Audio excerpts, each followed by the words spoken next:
You are now tuned into Then Radio.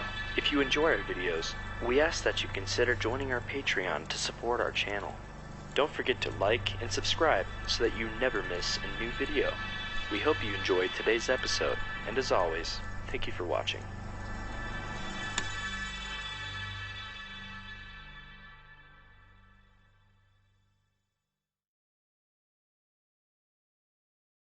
The Adventures of Sam Spade, Detective. Brought to you by Wild Root Cream Oil Hair Tonic, the non-alcoholic hair tonic that contains lanolin. Wild Root Cream Oil. Again and again, the choice of men who put good grooming first.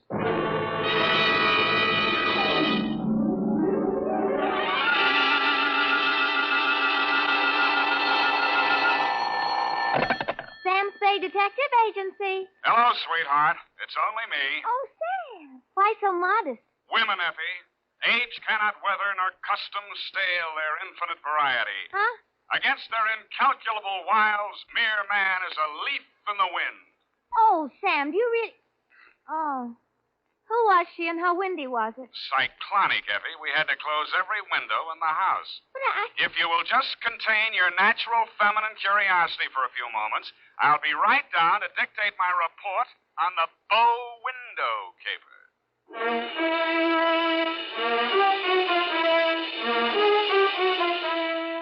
Dashiell Hammett, America's leading detective fiction writer and creator of Sam Spade, the hard-boiled private eye, and William Spear, radio's outstanding producer-director of mystery and crime drama, join their talents to make your hair stand on end with the adventures of Sam Spade. Presented by the makers of Wild Root Cream Oil for the hair. To every man who says, I don't use a hair tonic or I don't believe in a hair tonic, I say this. Decide for yourself. But don't decide until you've tried Wild Root Cream Oil, the entirely different hair tonic.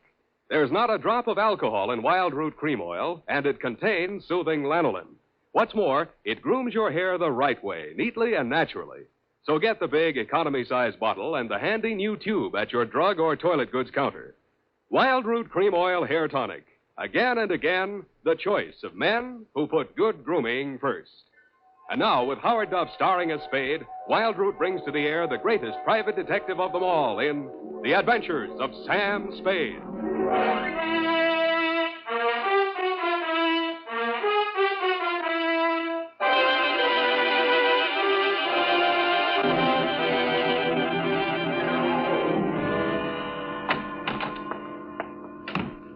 Sam, what's a bow window? A bow window. Bow window is a bay window that you look into instead of out of. Look into instead of out. Oh. Oh, Sam.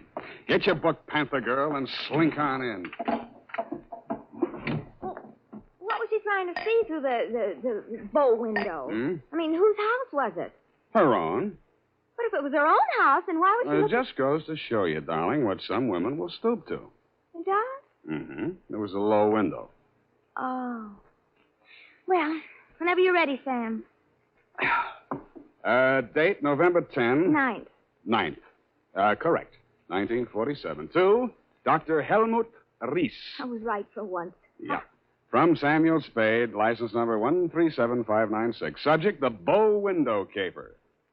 Dear Dr. Ries, I know that this report will not make pleasant reading for you, but you paid for it, so here it is. As far as I was concerned, it all started on Thursday morning when you called at my office. From your story, I gathered it had been going on for some time. You will say these are merely the actions of a jealous woman, Mr. Spade. But I assure you there's more to it than that. It must be a carefully thought-out plan to ruin my career, my whole life. In what way, Dr. Reese? She spies on my private consultations. Insults my women patients. I can no longer even keep a nurse for more than a week at a time. Scenes, hysterics, outbursts of violence. I cannot continue my work under such conditions. Well, why don't you give her a divorce? Why, no. This is not her desire. If it were, it would be simple. No, she wants to bring me to ruin. She wants to see me on my knees in front of the populace. Why? That is what I want to find out. Why? Doctor, I think you ought to take this case to a head doctor. I have consulted a psychiatrist. examined her. She's perfectly competent mentally. So you see, there's here already some mystery, for which one comes to a detective. How long has this been going on, Dr. Reese? Since 3 months only. But in this time, she has reduced me to utter desolation. Dr. Reese was a very good divorce lawyer right down the hall from my office. No. I discussed the matter of a divorce with her a few days back. This was her answer. You see, a receipt for the purchase of a gun. And this note in her handwriting. I hope you will not force me to use this. Esther. Yes. What do you think she has in mind? Murder or suicide? She refused to discuss it. But one thing I have noticed. Since she has bought this gun, a new development. A strange man watches my house. Several times I have caught him following me. Well, she might have hired a detective to check on whether you visit a lawyer. Perhaps it is very simple, but it is all too strange to be harmless. I half-heartedly agreed that it might be, Dr. Reese, and when your check for $100 didn't bounce, I went to work wholeheartedly. I reached your house on Pacific Avenue just as the street lights were going on. It's a quiet neighborhood, so I could hear it before I got close enough to read the number on the door. Get out! Get out of this house! Get out! You have no... Get out! They seemed to be slugging their way toward the back of the house, so I decided to risk an entrance. I found the doorbell, and I was about to punch it when I caught sight of your mystery man. He was crouched in a clump of shrubbery that grew under the bow window at the corner of the house. He was still there with his eyes glued to the window when I walked up behind him. Hey, let go of me. Let go. Come on. You're going inside. Listen, I'm not just a snooper. I didn't say you were. I'm just inviting you inside for a better look. Now, I'm warning you, if you don't let go of me, Stop squirming, will you? Go! The kick he landed on me wasn't according to the Wrestling Association's rules, but I let him get away with it mainly because I couldn't move for 3 or 4 minutes, and by that time he disappeared down the street. When I recovered my faculties and staggered back to the door, I didn't bother ringing the bell. I just walked in. The hen fight was still going on somewhere in the upper reaches of the house. Then a door burst open on the upper landing, and a girl in a nurse's uniform ran down the stairs toward me, pursued by a pale little woman with a pinched face who was brandishing a pair of brass fire tongs. You brushed past me, Dr. Reese, and headed off the pursuer. Esther, stop this! Stop this at once! Have you gone crazy? Give me those fire tongs. Give them to me. What's the matter, Helmut? Afraid I'll mar your light of love's beauty? What started this? I caught her creeping about the kitchen. She was going to poison my food. Explain to you, Mrs. Reese. The doctor said... Oh, don't bother explaining, Miss Roberts. These morbid fancies of hers. Don't think I don't know what goes on in that office. That office where I'm not allowed anymore. That's only because you make the patient so nervous, Esther. I know what goes on. You and those women. That will do, Esther. Go to your room. Very well. But I won't have that woman in this house another day, Helmut. Is that understood? Go to your room, Esther. I'm going. But remember what I said.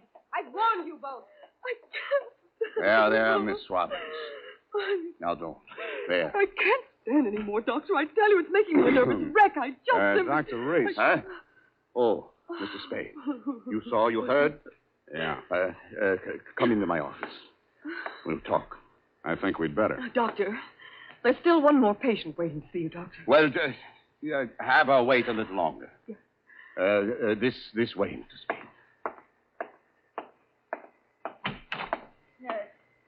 How much longer? Well, the doctor will see you just as soon as he possibly can. Have you been feeling any better, Mrs. Campbell? Sit down, Mr. Spade. Thanks, but I can say what I have to say standing. Your wife's a very tragic woman, Doctor. I wish I could help her. I wish I could help you, too, but I can't. You heard her threat against Miss Robbins. Was that a joke? There's nothing funny about jealousy. But there is this man who watches the house. And the gun she bought. I collared him outside just now. Oh, well, did you get him to talk? No, but I wouldn't worry about him if I were you. And about that gun. The Constitution says every citizen shall have the right to bear arms. Even Parnell Thomas can't do that. Mr. Spade, I've not yet told you all. If I... Oh, Doctor, I'm sorry Yes. to interrupt, but this patient, she's been waiting for more than an hour. Well, who is she? Mrs. Kavanaugh. Kavanaugh. Kavanaugh? Who? Well, has she been here before? Of course, last week. Here's her card. Oh, yes. I'd better get it over. Send her in. Yes, Doctor. And Doctor, I'm resigning. I'll finish the day, of course, and then I'm through. I'm sorry. Yes, well. Very well, Miss Robbins. I can't say that I blame you. Good luck. Goodbye, Doctor. Well, I'll be going along myself now, Doctor. No. You must hear me out, Mr. Spade. I've not yet told all. If you'll just wait until I have seen this patient, please, Mr. Spade, please. Okay, I'll wait outside. Oh, I beg your pardon. I beg yours. Come on in, Mrs. So, you're leaving the doctor's employ, nurse? I am. Well, Mr. Spade, how does it look from the grandstand? Messy? Mm-hmm. You don't mind if I finish cleaning out his desk? Go right ahead. Thank you. What's the matter with Esther, anyway? I could sum the whole thing up in a single 5-letter word, shall I? You have. Are you going to walk out on him? Aren't you? Yes, I am. Oh, but Esther isn't jealous of your type, if you don't mind my mentioning it. I feel heartened to think that you noticed I was different. Oh, I did, Mr. Spade. I really did. You don't seem particularly nursey to me, either. I'm not. My, you have a fast pulse, Mr. Spade. Yes, I've been feeling very weak the last few minutes. I need care. Oh, you don't eat enough apples, Mr. Spade. Well, I guess I finished. Oh, there's that old contact. I wonder... Mr. Spade, will you tell the doctor I've left and thank him for me again? Aren't you going to see him before you go? No, I'm not. He'd only begged me to stay, and it's simply out of the question. Oh, the poor guy. I just don't know what I'd do if I were in his place. For you, Mr. Spade.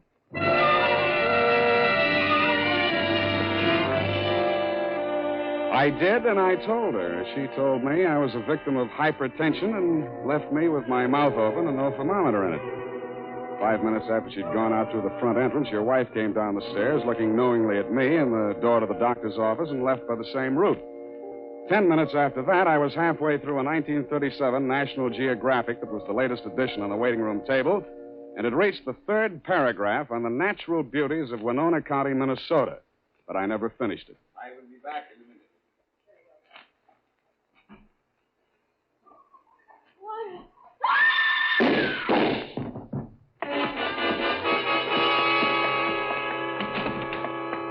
The first thing I saw when I entered the room was Mrs. Cavanaugh, your patient. Why did he do it? You, Doctor, were standing over her, nervously twitching off the rubber glove from your right hand. You tested her throat for pulse, then listened through a stethoscope. It was purely a formality. One of the .38 caliber slugs had entered the right temple. The other had torn through the base of the skull. How did it happen? I don't know. I had completed the examination and walked over there to put my instruments away. When I turned back, she had a gun in her hand. Before I could stop her, she pulled the trigger. Suicide, of course. Why? Well, I just told her the truth, that there was nothing I or any other doctor could do for her. That she had perhaps a month, perhaps less. She had suffered great pain, of course, for some time. Uh-huh. You saw her shoot herself, you say? Yes. The gun, she took it out of my desk drawer. I'd removed it from my wife's room earlier today. I see. Well, Doctor, this is the neatest suicide I ever saw. No powder burns, and from the way she's lying, she must have shot herself from the direction of that window, at least 10 feet away. She screamed before the shots were fired and had time to fire a second bullet into her head and throw the gun across the room before she fell. Well, Helmut, at last it's happened, hasn't it? Esther, leave this room. I told Helmut one of the husbands would catch up with him. Pretty, wasn't she? I don't remember this one.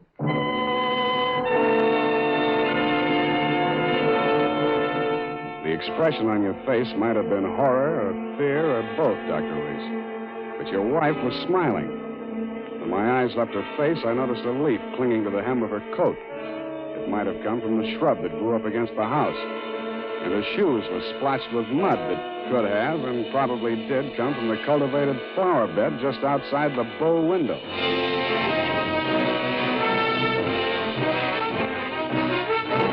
The makers of Wild Root Cream Oil are presenting the weekly Sunday adventure of Dashiell Hammett's famous private detective, Sam Spade.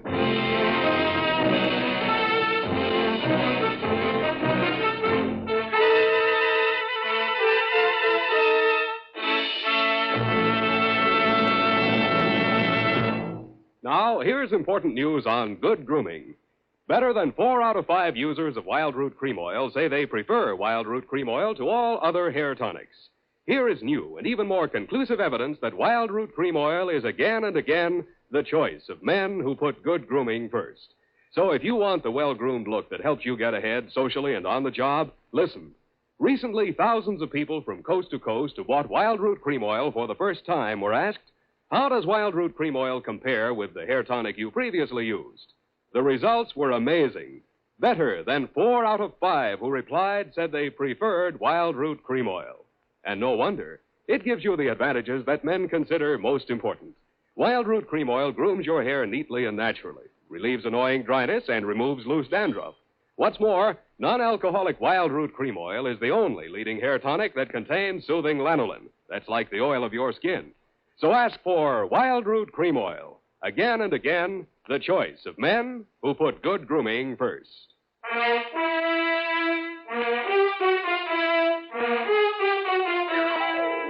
now, back to the bow window caper. Tonight's adventure with Sam Spade.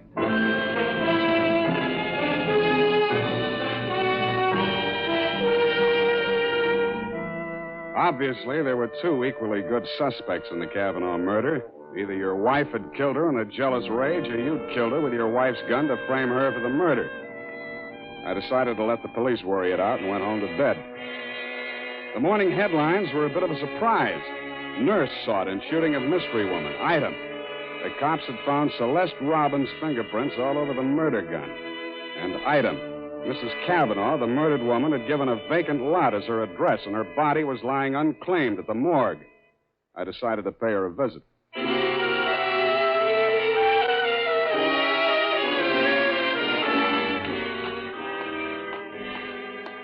Maxie, hey, Maxie. What? Oh, Sam. Sammy, my boy. Hey, it's good to look on you. How are you, Maxwell? Oh, fine, fine. What brings you here, Sam? The Kavanaugh woman. The Kavanaugh, huh? Let's see who's with us today. Stiftel, Milton, Schwartz, Kelly. I knew him. Nice guy. Feige. Kavanaugh. Rose. Hello, Rose. Hey, Sam, don't you want to look at Rose? No, I've seen her. Yeah, just checked her back in. Autopsy. Say, you do collect queer ones, Sam. Now, you take her. Why would anybody in the world knock her off? In her condition, all he needed to do was wait. A month. Couple of weeks. Bad as that, huh? Worse. Anybody claim her yet? Well, Hello. Something we can do for you? My name is Kavanaugh.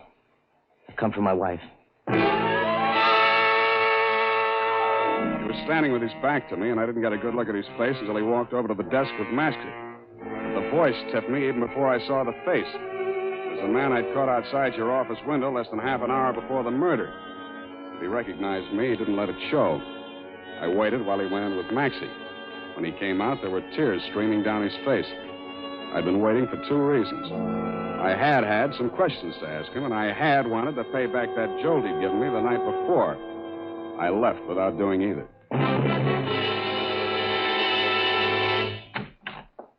Oh, hello, Sam. Oh, sweetheart. Any calls? Lieutenant Dundee of Homicide. Yeah. Dr. Reese. Mm-hmm. And there's a girl waiting inside. Wouldn't give any names. So you let her wait in my private office? Well, I don't think you'll mind when you've seen her. She's by way of being a knockout. Well, thank you, Effie. That was very thoughtful of you, dear. You're welcome, Sam. Sam, please don't be angry with me for coming here. I had to talk to somebody. What you need is a good criminal lawyer, Nurse Robin. Oh, no. Do you think I killed that woman? How did your prints get on that gun? And don't tell me she threatened you with it and you grabbed it out of her hand. No, I didn't. I did nothing at all. Take it easy, Nurse. Take it easy. Would you like a drink or something? No, of course. Thank you anyway. I'll be all right. Well, she came in from shopping 3 days ago. Just as nice as pie. And she came creeping around. You know how she is. And she said, I bought something today. It's lovely. And with that, she hauled this gun out of her handbag. And so, to humor her, I took it and I looked at it. That was foolish. It certainly was foolish. Well, nickel-plated, ideal surface for fingerprints. And I remember she was wearing gloves. Struck me as peculiar at the time, but I'm so stupid. I didn't think of it until just now. Everything's a little peculiar about this caper. A woman who was dying anyway gets shot. Nobody even seems to know who she was. Doesn't make sense. No, it doesn't make much sense. What should I do, Sam? Give myself up? I think you should. Yes, I thought you'd say that. All right, phone the police. You got a lot of courage. Sure you don't want to drink? No, thank you. I'll be all right. I'll be all right. Homicide. Dundee. Dundee, Sam Spade. I got the Robbins girl here in my office. She wants to check in. Oh? Well, tell her to forget it, Sam. Reese's wife just made a full confession.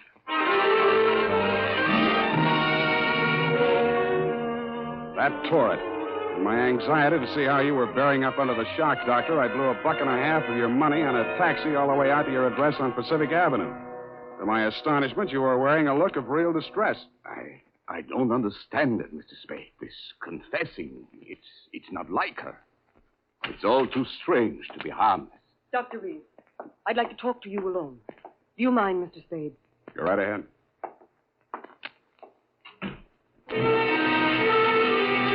I strained my ears outside your consulting room, but all I could hear was a few vague murmurs. Then, for no good reason, I decided to have a look at your wife's bedroom upstairs.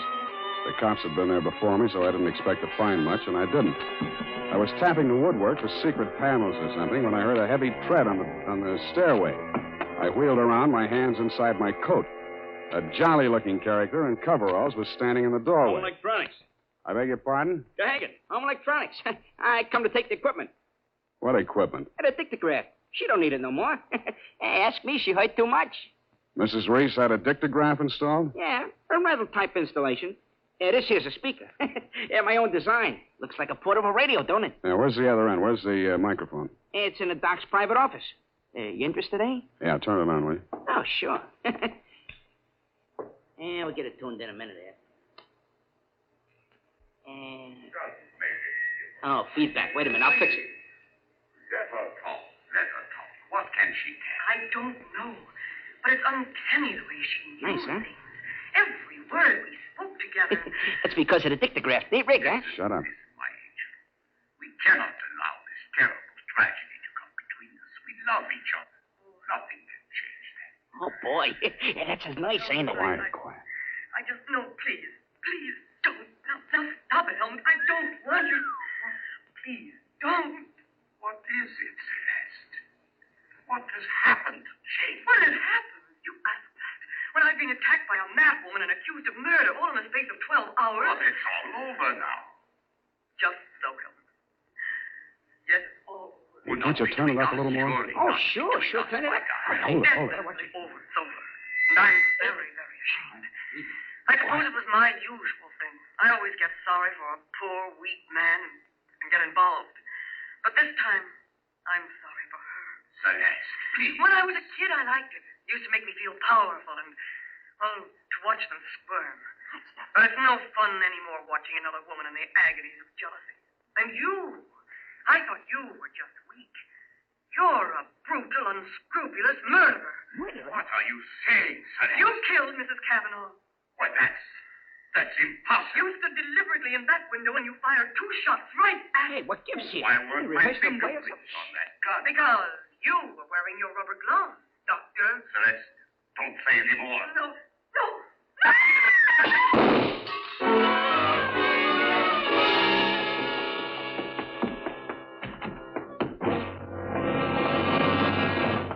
Here, help me. Help me get his shirt off, Mr. Spade. He's being shot. Who shot him, you? Through the window, the same man, the one who watched the house. Hold this tourniquet tight, please. It's nothing. A flesh wound. His aim was bad. Yeah, too bad. Cavanaugh, you still out there? You got nothing to worry about. He's still alive. I missed him. Give me a hand. Come on. That's it. I missed him. That was lucky. You're taking the rap for your wife's murder, too, if you're a better shot. He did it. He killed my wife. I was at the window. I saw him. What I don't understand is why his wife confessed. She loves him, Mr. Cavanaugh. You should understand that. I guess that's what happens to love when it gets crossed up. Why didn't you tell the police what you saw? They'd have hung it on me. She was a stranger to everyone else. I'd been quarreling with her, suspicious, acting like a maniac. She never told me. She must have been going to one doctor after another, trying to find one that would give her one ray of hope. In pain all the time, too, and never letting on. Never. Even after that first visit she made to Reese's office, I didn't tumble. I thought she was meeting him on the sly. And I followed her both times. That last time I carried a gun. I might have killed her if what I suspected had been true. I'm very sorry, Mr. Cavanaugh. I didn't realize. You're pretty late with your regrets, Doctor. I don't quite figure either. Maybe the prison psychiatrist can. Dundee homicide. Dundee, tear up Mrs. Reese's confession. Come on over and get the doctor. Dr. Reese? Yeah. By the way, he accidentally shot himself in the arm. Isn't that right, Doctor? What? Oh, yes. Accident. Why didn't she tell me? Why didn't she tell me? I don't know, Cavanaugh. Women.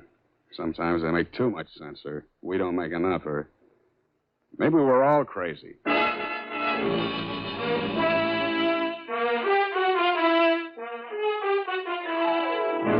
And that, Dr. Reese, is the crop. At the risk of laboring a point, there's also the mystery of why a nice girl like Celeste Robbins ever fell for a guy like you.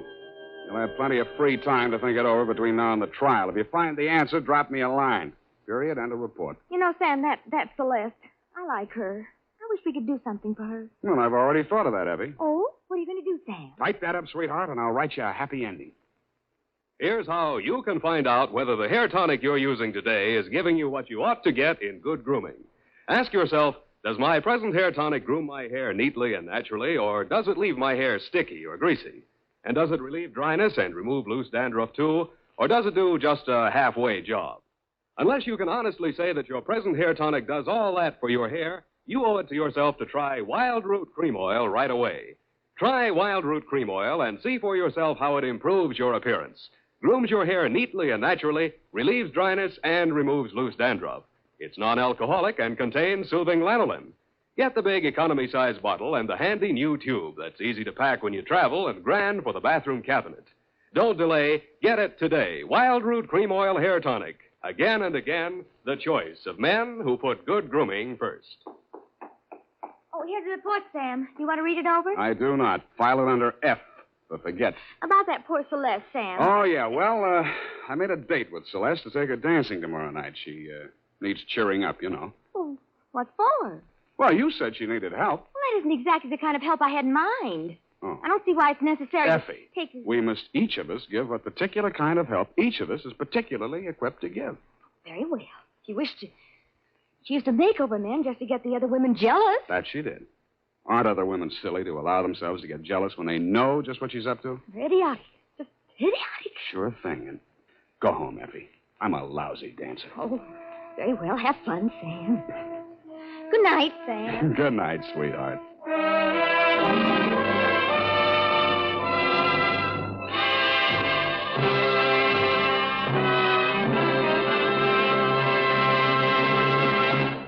The Adventures of Sam Spade, Dashiell Hammett's famous private detective, are produced and directed by William Spear. Sam Spade is played by Howard Duff. Lorene Tuttle is Effie.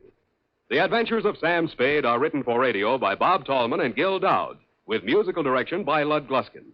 This is Dick Joy, reminding you that next Sunday, author Dashiell Hammett and producer William Spear join forces for another adventure with Sam Spade, brought to you by Wild Root Cream Oil. Again and again, the choice of men who put good grooming first.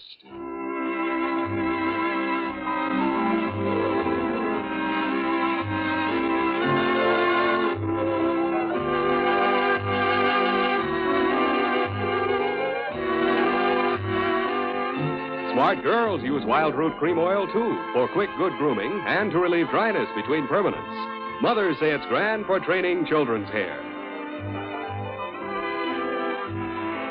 This is CBS, the Columbia Broadcasting System.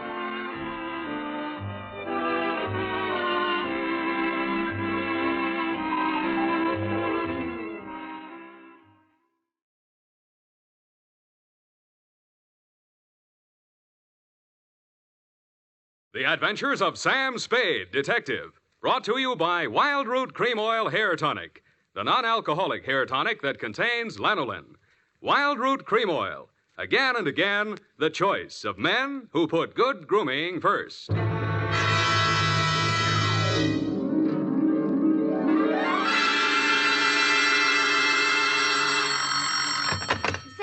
detective agency. It's me, sweetheart. Risen from not one, but 2 deathbeds. Oh, Sam, I bet not. You wouldn't take that lying down. Oh, Effie, you made a joke. Well, you did first, Sam. I did not. Oh, you mean you actually Now, weren't? don't pin me down. Anyway, I was present at 2 dying declarations. Would you believe, Effie, that a man could say something that wasn't true at a time like that? Oh, no. You mean a man would be lying on his deathbed? Oh, Effie, you made a joke. Oh, Sam, now stop it. I don't know It's what you all mean. right, Effie. I forgive you. You can atone by telling me how wonderful you think I am. I think you're... That you may do when I arrive in a trice to dictate my report on the deathbed caper.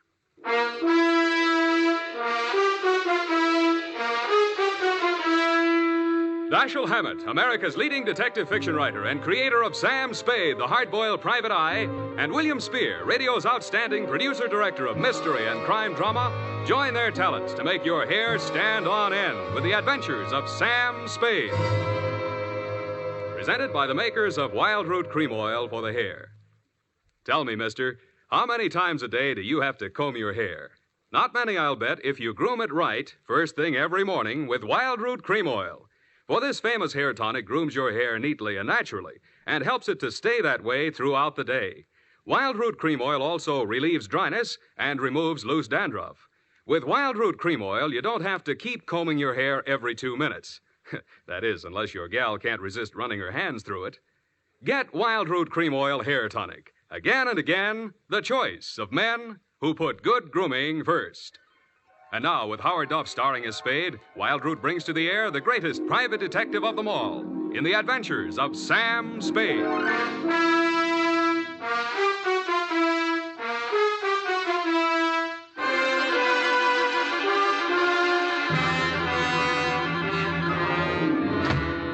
Many brave hearts are asleep in the deep. Oh, Sam, you're a sailor. Captain Sam, there's the brig for you. You got your logbook handy, gal? Oh, yes, Captain. So beware. You make it, that's awful deep.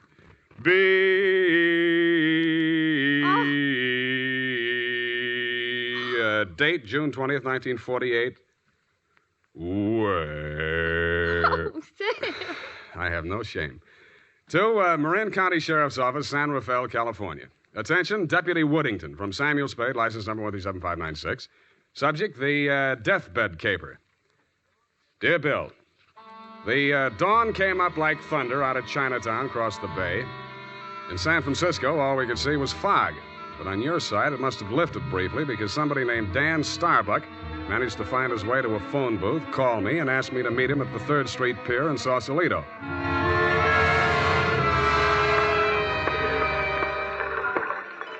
I didn't see him when I first got there. I didn't even see the pier. It was too foggy. But in the glow of the neon lights in front of the Viking Saloon, I saw a man who seemed to be waiting for somebody. He was a big guy with a good face, but plenty of worry on it. Mr. Spade? Yeah, Mr. Starbuck? Dan Starbuck. Come on down to the end of the pier. I'll explain as we go along. We gotta hurry. You act hot. You wanted for something? Well, not yet. What's the caper? Well, my brother's out there on his yacht, the Marguerite. He's dying. When he's dead, they may call it murder. I want to be there with a witness. That's you. In case he has anything to say about who did it. Who did? They think I did. Did you? Honestly, I don't know. It happened the night before last. I went out there to see him. We've hated each other for years. We've both been drinking, and we drank some more. Then there was a fight. I drew a blank somewhere. Next thing I knew, it was around midnight. I pulled myself together, went into his cabin. Gordon was lying there with his head all kicked. I realized I was covered with blood, and I was holding something in my hand, big glass paperweight. I dropped it. I got out of there fast and swam ashore.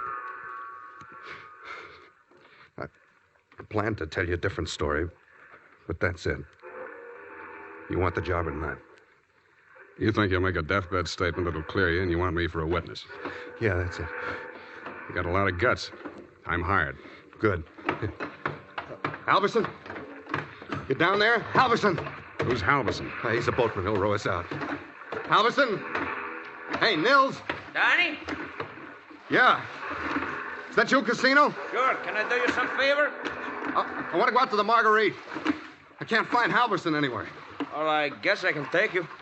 Are you sure that I'm sure. Sam Spade. Del Casino. He's the boss of the Marguerite. Glad to meet you. Same. Any friend of Danny's. Hey, listen, Danny, you sure you want to go out there? Any reason why he shouldn't? Well, it's up to him. In his place, I would be on a freighter for China, way out there where the fog is more thicker. No, it's all right, Casino. I know what I'm doing. Well, your friend, you excuse me, your name? Spade. Pardon me, I better ask. The police don't want you for nothing? Not yet, but don't make book on it. Push us clear, Danny. All right.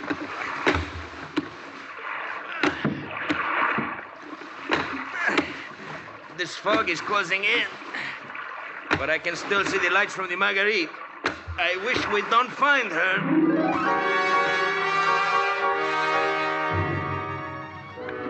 But we did. She was wearing clam diggers, an off-the-shoulder T-shirt, and was leaning against the rail as the dinghy pulled past the police launch and nestled in under the ladder of the yacht. Del? Del, is that you? Yes, Miss Starbuck. Who is that with you? Keep quiet. Del, what are they saying ashore about... Oh, I thought you... You're Mrs. Starbuck? Yes? I'm Sam Spade. I'm from San Francisco. I'm a detective. Your brother-in-law's in the boat. You captured him? He wants to come aboard. He wants to...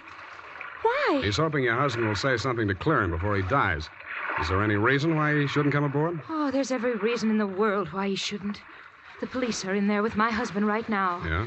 The doctor says there's a possibility that he may regain consciousness long enough to make a dying declaration. Mm-hmm. If he's face to face with Dan, there's no telling what he'll say. I wish Dan wouldn't...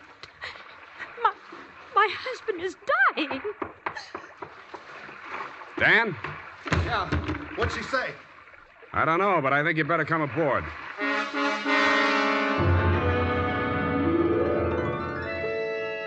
He seemed almost delighted as he swung his weight up out of the dinghy and climbed the ladder.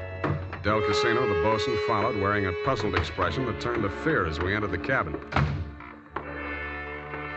The yellow glare from the lamp swinging overhead was almost blinding to walk into out of the foggy night. The first thing I focused on was the bunk that held the dying man. His head was heavily bandaged, his skin was chalk white, and his lips were beginning to turn blue.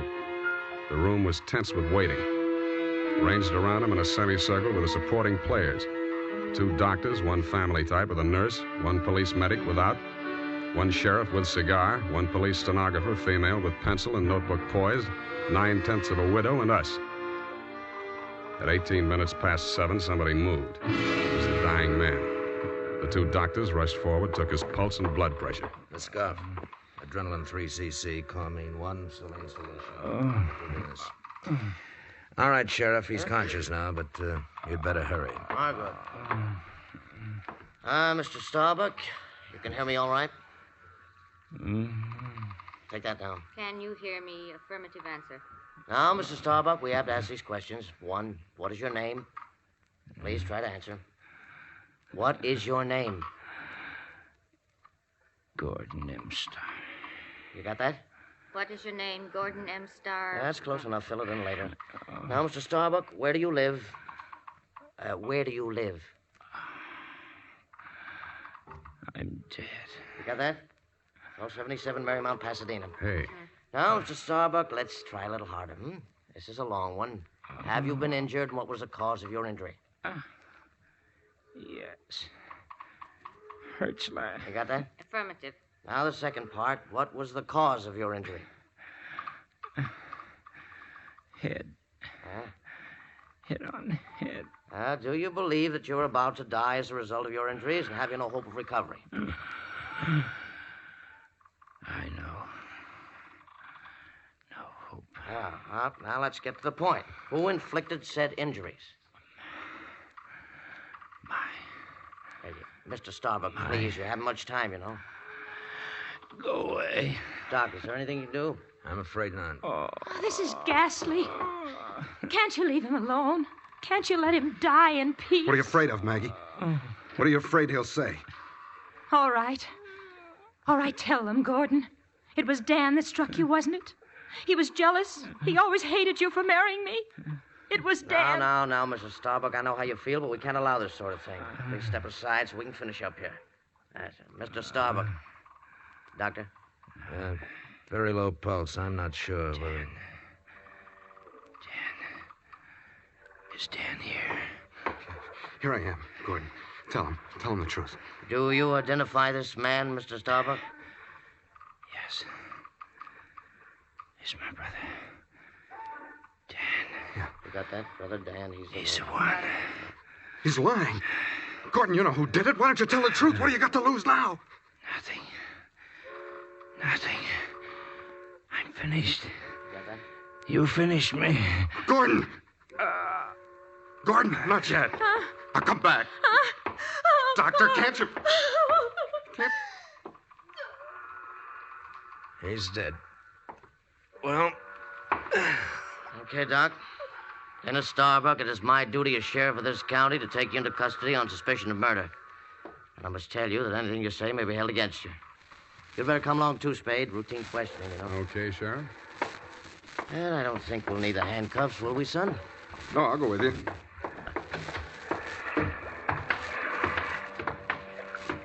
Yes, indeed, son. It's always smart to come along quietly. Yeah. But this is as far as I'm going. Hey, Dan, come back here. Use your head.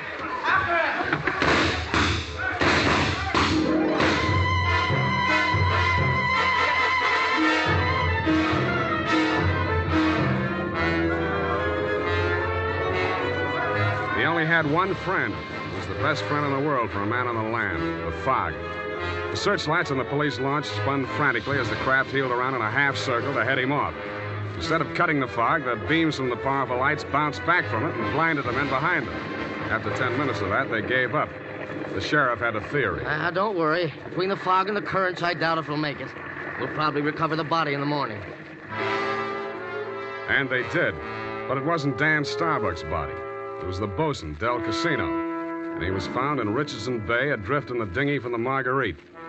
Somebody had creased his skull with the same type blunt instrument that had been used on Gordon Starbuck. But Dell hadn't lived long enough to make a dying declaration.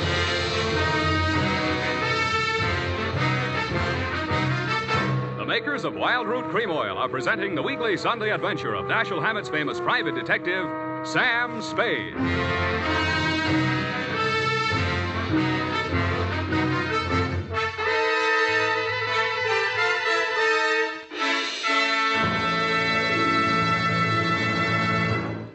Now, here's important news on good grooming. If you want the well-groomed look that helps you get ahead, socially and on the job, listen.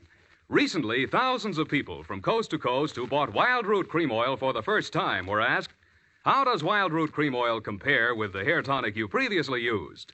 The results were amazing.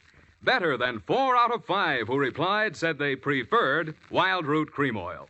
And no wonder. It gives you the advantages that men consider most important. Wild Root Cream Oil grooms your hair neatly and naturally, relieves annoying dryness, and removes loose dandruff. What's more, non-alcoholic Wild Root Cream Oil is the only leading hair tonic that contains soothing lanolin that's like the oil of your skin. So ask for Wild Root Cream Oil Hair Tonic. Again and again, the choice of men who put good grooming first. By the way, smart girls use Wild Root Cream Oil, too, and mothers say it's grand for training children's hair.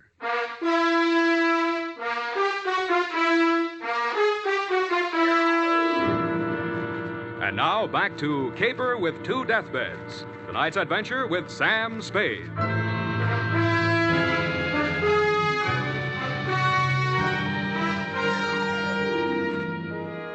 The police theory of the Del Casino killing went something like this. Casino had shoved off in the dinghy to join in the search for Dan Starbuck, had rescued him, and been maced for his pains.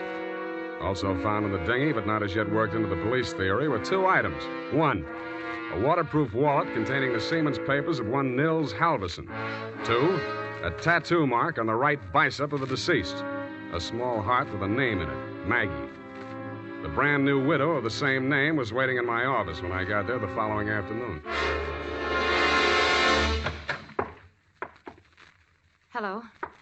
Hello to you, Mrs. Starbuck. What can I do for you? Mr. Spade, I know very little about the ethics of your profession, and... Well, are you still working for Danny? If you mean, do I know where he is, the answer's no. Oh. I hoped you'd say that. Why? Because I want you to work for me. Need a new bosun? You needn't have put it quite so crudely. No, I needn't. Since your work is confidential, I'll admit I've done a few things that... Well, it's all too true. My first mistake was marrying Gordon Starbuck when I didn't love him. And I should never have let myself fall in love with Dan. I certainly should have known better than to let Dell fall in love with me. What about Nils Halverson? And me? Well, hardly. No. Nils Halverson was employed by my husband for various odd jobs whenever we put in at Sausalito. Mostly he'd row the guests out to the ship. He rowed Danny out the night my husband was killed. At least I think he did. I didn't actually see him. Where's Halverson now? I don't know. He goes off on drunks for days at a time, but I have a feeling that someone has paid him to disappear. He might have overheard something. Hold on a minute. You're going too fast. Are you, working up to a confession? Oh, no. It's just that I'm afraid a great injustice may have been done to Danny. After all, Mr. Spade, a man who's dying, I don't see how he could be altogether in his right mind. Do you? The law says he is if he knows his name and address. A deathbed accusation is the strongest evidence a lawyer can shove at a jury. You can't cross-examine a dead man, and most people have the quaint idea that a man on his deathbed is a lot more truthful than he was when he was hale and hearty.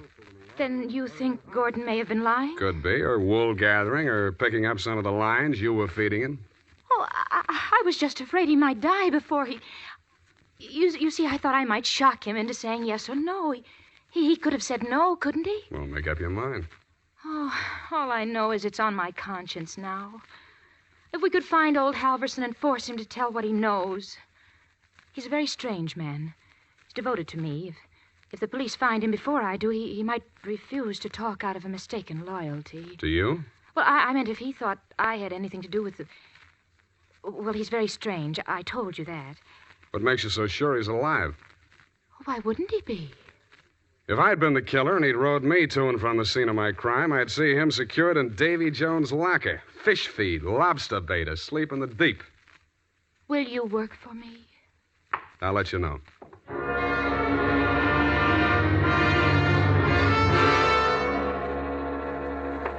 I didn't have time to get tattooed, but the rest of me was marinated enough.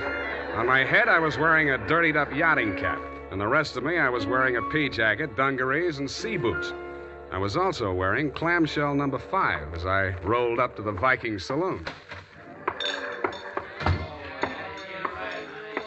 Well, what'll it be, mate? Akavit and Wachter. Have you seen my cousin? Your cousin? Who's your cousin, Prince Valiant? No, my cousin Niels Halverson. Niels Halverson. Oh, no. You're Neil's cousin, are you? Yeah. Well, coming from the old country? Yeah, Minnesota. By Yemeni. Well, no, he'll be right glad to see you there. Where fair is he? I don't want to say this too loud. Yeah. Bend over there. Yeah. He's in trouble, you know. Oh? Yes, I got him holed up down below. Oh. Yeah, come on. Well, by golly, I sure been glad to be going to see my cousin Niels. Niels Halverson. Drop the act and get down there. Hey! Okay, Joe, I'll take over from here. Easy. Okay, Danny, my boy. I got his gun. But watch him now, watch him. He's full of smorgasbord. Well, Spade, you're the one person I didn't expect to see. But I'm very glad to. Yeah, I wish I hadn't found you. I wanted to find somebody else first. Halverson? Yeah. He's here. Want to see him? That's what I came for. And under here. Watch your head, low bridge. Yeah. Here we are. Where? A boathouse under the pier. Halverson used to hole in here to sleep off his schnapps. Where's he now? Over here. Uh-huh. Yeah, he's going to be a long time sleeping this one off. He'd been missing since that night. Nobody knew he was here till last night. I headed for the saloon when I swam ashore. Joe hid me out here. He could still talk then. What'd he say? I wrote it down here. But it's no help. Let's see it. It's just a jumble of words. Marguerite. Merry Christmas drink. My beautiful Helga. Row, row your boat. Now throw me back, row me back. $20 good and drunk. Fog rolling in. Good and drunk. Gonna be 5 days, no business. Oh, my head. Paint the boat. All crazy stuff. $20. Did you give him $20 to row you I out? didn't even see him. I swam out. My loving brother wouldn't have let me on board if he'd heard me arriving like a gentleman. $20. Did you frisk him? No. I'll have a look. Oh, I don't... Hey, wait. Uh-huh. Real soggy, but a 20. Now, look here. I'm sticking to my story. I swam out there. I didn't give him that 20. Maybe you didn't. Maybe you didn't. Well, you gotta believe me. I didn't even have $20. That's why I got... Shut up. What's the matter with you? What are you gonna do? Come over here, Dan. What? I don't believe a word of your story, and even if I did, it wouldn't make any difference. What are you... Shut up. You're going to stop talking and listen for a while. I stuffed a gag into his mouth and muscled him over to a piling and handcuffed him to it. He didn't even look surprised. He just stood there staring at me as if he'd lost his last friend in the world. But I wasn't looking at him as much as I was listening to those footsteps in the boards overhead. I waited for them to come back. They did. I walked across the soggy planks to where Nils Halverson lay in the shadows. Nils, I want you to answer these questions again. Now, this time, I'm going to take them down. You get lots of $20 and lots of drink. Now then, I know you don't feel so good. You don't have to talk if you don't feel like it. Just nod your head for yes and shake it for no. Okay, Nils? That counts in a court of law as long as there's a witness. Okay. Now, your name is Nils Halverson. Your address is 213 Bayview, Sausalito. That's correct, is it? Nod your head. Good. Good. That proves you're in your right mind. You know you were injured. Yeah. You know the cause of your injury. Hit on the head and thrown over the side of your boat. What? Huh? Not from... Oh, dinghy. Well, it's the same thing. All right. Now, you know you're dying. You have no hope of recovery. That's obvious, but nod your head. That's the boy. Now, Nils, on the night of the 18th, around 10 o'clock, after your usual working hours, you rowed somebody out to the yacht Marguerite, in return for which this person gave you a $20 bill. This person is also the person who killed, who inflicted your fatal injuries. It is. Now, the name of that person, if you can possibly speak even in a whisper, so there can be no mistake. Can you hear me? Just say it close to my ear. Yeah? Yes. Yes, I got it. That's all. Now, I know you don't write, Nils, but make your mark here. Come on, I'll guide your hand. There. Now we're going to take... Nils. Nils. Well, anyway. All right, Maggie. Come on in and join the party. Don't try anything. The light's on you. I'm a better shot than you, and if there's a ruckus, the whole saloon will be down on us. They're all friends of Danny's, too. Stop there. Toss the gun. Okay. What's the matter, Angel? You look kind of scared. No. Just disappointed, that's all. Don't give up so easy, sweetheart. I always wanted to take a trip around the world. We might go on the Marguerite. Together. Yeah, sailing into the sunset. Sleeping with our deathbed statements under each other's pillows. Yeah, I see what you mean. I guess it wouldn't work. How much for yours, and what do we do about him? Dan? I'll take care of that. Throw it in with a deal. Okay. But I want it in writing. A little statement to the effect that I can keep under my pillow. Fair enough. Now, all I want from you is a little statement from you to this effect. That you, Marguerite Starbuck, employed Nils Halverson to row you out to the yacht on the night of the 18th, that you there overheard a quarrel between your husband and brother-in-law, and that taking advantage of said brother-in-law's inebriated condition, you sneaked up behind your husband, hit him with a paperweight, and decamped, leaving the murder weapon in Dan's hand. You then started back for shore in the dinghy, and realizing that the only witness who could testify you were aboard that night... All right. All right, I'll sign it. Okay. We'll have plenty of time to put in all the legal decorations later. I'm afraid we won't, baby. You're going to be spending all your available time at Tehachapi and points west. What are you talking about? You just made a full confession in front of a witness. You heard it, didn't you, Dan? Every word. Oh, if I... Honest. An honest man. Well, I did tell a fib. Now, this is really going to hurt, I'm afraid, Maggie. You see, we didn't actually have any deathbed statement to match yours. No? No. Nils Halverson was a good deal too dead to have made a deathbed statement just now. He's been stiff for 12 hours.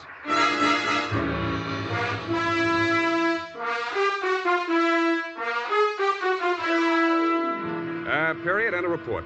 Well, Sam, I'll type this right up because then I'm leaving. Wait a minute, Effie. I had to do it that way. Don't you understand? Of course, Sam, I quite understand. But you object, huh?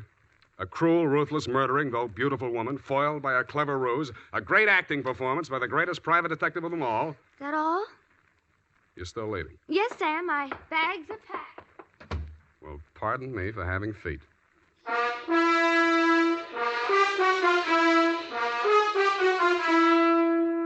There's a reason, men. In fact, there are 5 big reasons why more men every day are turning to Wild Root Cream Oil for well-groomed hair. Wild Root Cream Oil grooms your hair neatly and naturally. Wild Root Cream Oil relieves dryness and removes loose dandruff. Wild Root Cream Oil is non-alcoholic and contains soothing lanolin. 5 big reasons why you, too, should join the millions with handsome, well-groomed hair. Why you should step up to your drug or toilet goods counter and ask for Wild Root Cream Oil. Get the big economy bottle and the handy new tube that's easy to pack when you travel and just right for the office or plant. Also, ask your barber for a professional application of Wild Root Cream Oil Hair Tonic. Again and again, the choice of men who put good grooming first. Well, here it is, Sam. Goodbye. Now, wait a minute, Effie. You can't leave like this, not without... Oh, all right. I'll talk to you while I'm putting my hat on. Well, can't you at least look at me? After all, you should give me a chance to justify... Sam, apparently you're laboring under an apprehension. Of course I am. Oh, boy, am I glad I picked the last in June and the first in July. What are you talking about? My vacation. Vacation? You just had a vacation a few months back. 12, Sam. That's a year. Well, if you want to take advantage of a legal technicality... No, Sam, don't say goodbye, man. Well, it's customary, I suppose. It's lucky that some of us keep our nose to the grindstone, our ear to the ground, an eye to the future. Huh? Television's just around the corner, you know. Oh, Sam. Come here, sweetheart. You look lovely in it. Come here. Have a wonderful time. Oh, Sam. Oh, Sam. Come here. Now, go on. You missed your train. Where are you going? The Los Sierras. Well, just so you don't go to Kanab, Utah. All right, Sam. You know best. Good night. Good night, Sierra Sue. Now, who can we get for that part next week?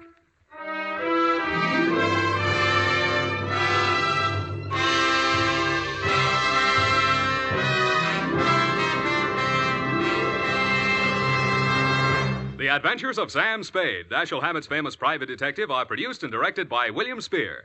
Sam Spade is played by Howard Duff. Lorene Tuttle is Effie. The Adventures of Sam Spade are written for radio by Bob Tallman and Gil Dowd, with musical direction by Lud Gluskin.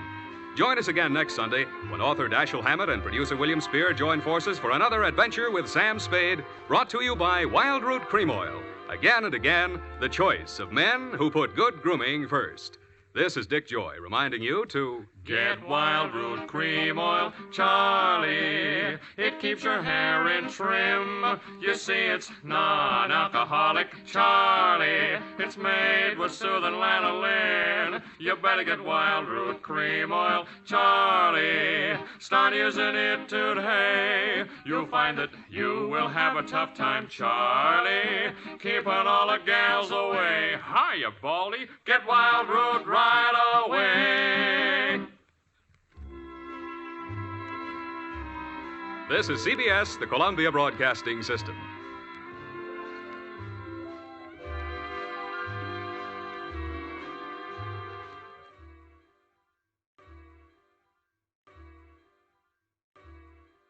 The Adventures of Sam Spade, Detective. Brought to you by Wild Root Cream Oil Hair Tonic, the non-alcoholic hair tonic that contains lanolin. Wild Root Cream Oil. Again and again, the choice of men who put good grooming first.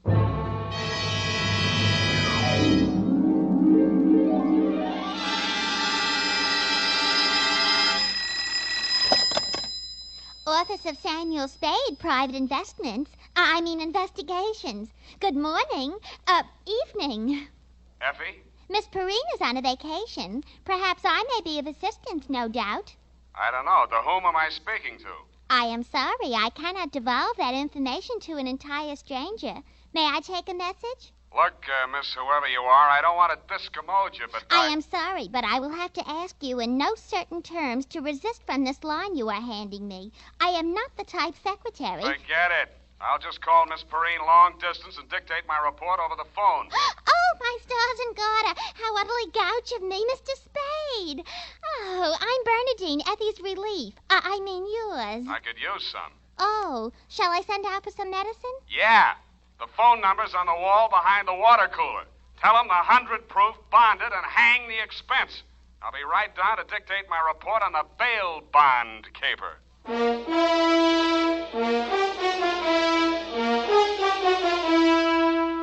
Dashiell Hammett, America's leading detective fiction writer and creator of Sam Spade, the hard-boiled private eye, and William Spear, radio's outstanding producer-director of mystery and crime drama, join their talents to make your hair stand on end with the adventures of Sam Spade. Presented by the makers of Wild Root Cream Oil for the hair.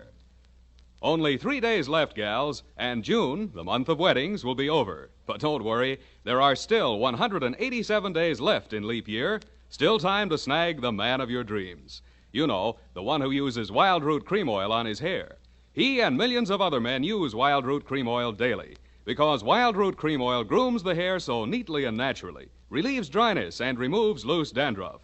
Any smart man who wants to look smart always insists on Wild Root Cream Oil Hair Tonic. Again and again, the choice of men who put good grooming first. And now, with Howard Duff starring as Spade, Wild Root brings to the air the greatest private detective of them all in the adventures of Sam Spade.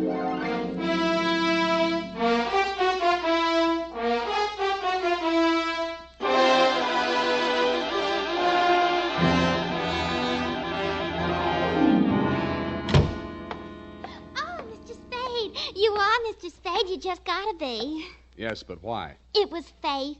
I knew it was going to be like this. I had my qualms, too, Bernadine. Oh, that's good. I sent the other back. The other what? I called that number, but it was euphonious. They said whiskey. Is something the matter? No, nothing at all. I'm perfectly calm. Well, I'm glad. My previous employer was very nervous, which is why I just happened to be tentatively at large when Effie reproached me about being a relief to her. Figures. Bernadine, now, I'm not being fresh. Honestly, I'm not. But do you take shorthand? Yeah, but I don't speak it. What is that you speak? Don't answer. Ready? Rodney. I mean Roger. Date.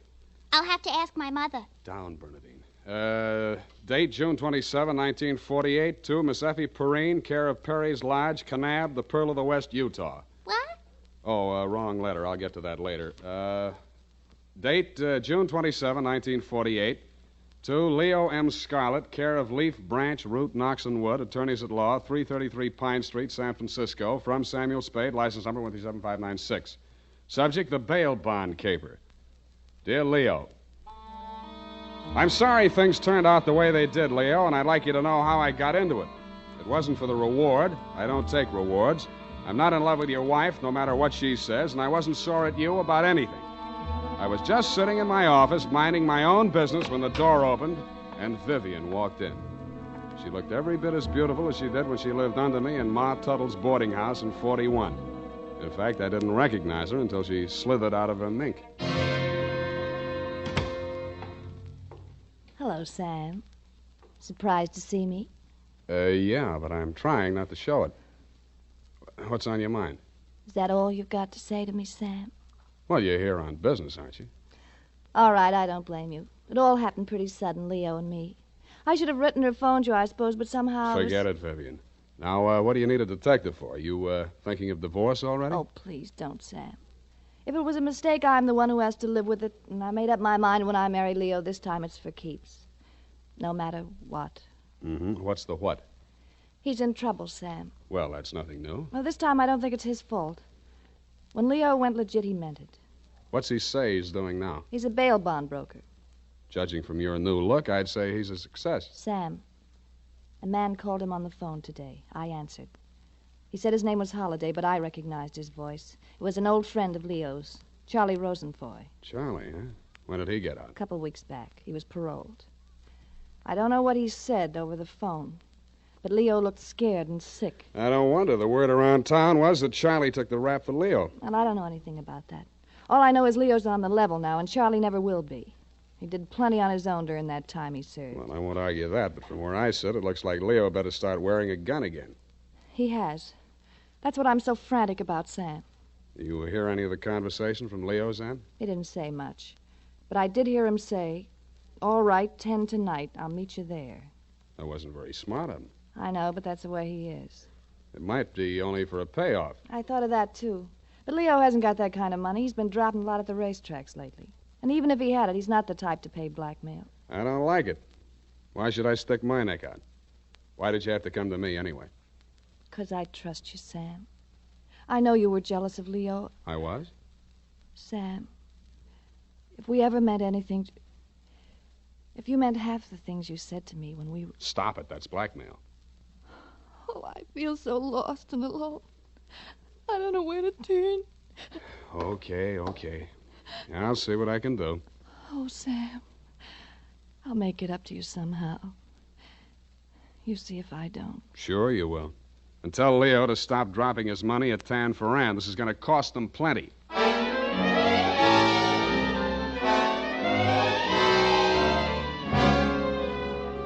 Vivian had said that your rendezvous with Charlie was scheduled for 10 in the p.m. and that you were too upset to go to work that day, so you'd be at home, 1246 Dunbar. I took a plant in your apartment building from a sleepy lagoon-type cocktail bar across the street called, you guessed it, the Sweet Leilani. Your wife joined me, and after a while, we got around to talking. At least she did. I bet you can't guess what I'm thinking about. Huh? Listen, Sam. You remember that night we drove to the Half Moon... Bay. Oh, you do remember. Oh, we used to do the craziest things. I should have married you, Sam. Please, not while I'm drinking. You know what? The trouble with crooks... They have to work day and night. Yeah. Hey, you're not listening. No, but everybody else in the place is. Let's talk about you, Sam. Did I ever tell you how I met Leo? No, and please don't. And then he opened a bucket shop. You know what a bucket shop is? Yeah. It's brokerage. Yeah, that's right. Only it's crooked. That was the first business Leo started when he went legit. Mm-hmm. He had to shut it down on account of those securities somebody was always stealing out of the safe. Were they insured? Yeah, but they wouldn't renew his policy. So after the second nightclub burned down, and he couldn't get any insurance at all, even on his own life. That's why I'm so frantic, Sam. Hey, give me a nickel. I want to play Sweet Leilani.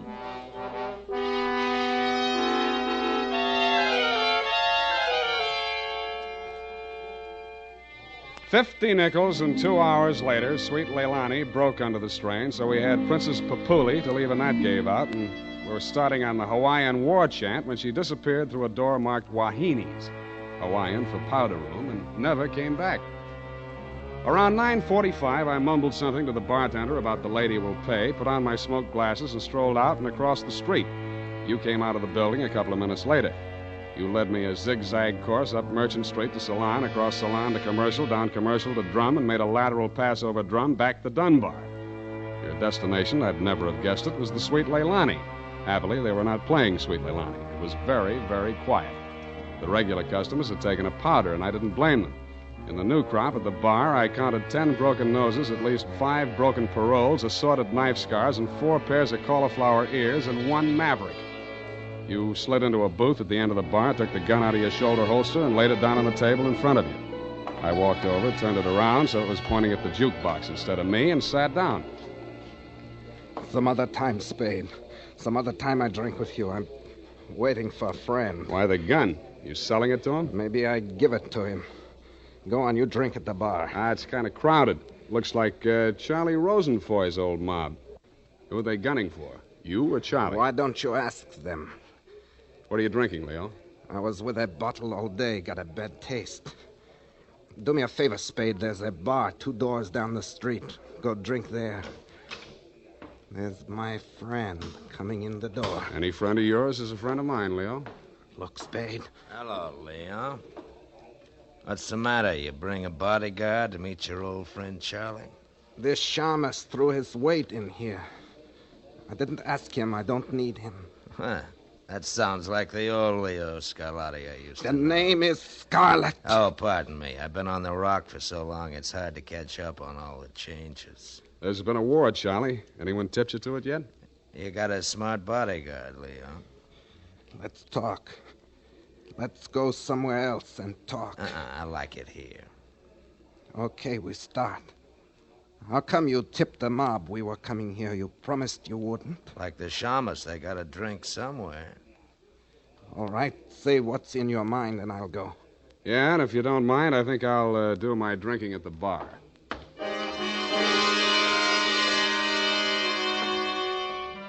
Both of your guns were on the table. And it didn't look as though you were going to use them on one another, and I figured that neither of you was going to do much talking in front of me anyway, so I strolled back to the end of the bar to look at the television. The 10 o'clock news roundup was on, and the ticker tape that was moving across the screen said ... in Atlantic City today, period. I ordered a highball, and then the ticker tape started again.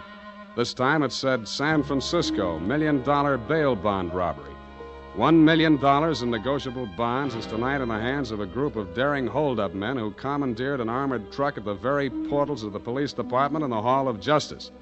Then it said, this concludes the 10 o'clock edition of the television news roundup. I had a slight hunch that if the television boys had had their cameras on the big bail bond robbery, that at least some of the characters would have been played by at least some of the bad actors that were foregathered in the Sweet Leilani. In fact, what you and Charlie were saying and doing when I walked back to your booth was almost too much to the point. You let me see the bulky portfolio Charlie shoved across the table at you. It looked like a carrying case for bonds, bank messenger type. But it was sealed with wax blobs bearing the imprint of the Great Seal of the state of California. I was impressed. Where'd you get this? You can read about it in the papers, and if I was you, I'd get this out of sight before them papers hit the street. One thing more. Don't try to clip none of them coupons. And one thing more in addition. Don't open it at all. Sure. Spade? Yeah, Leo? I think I hire you after all.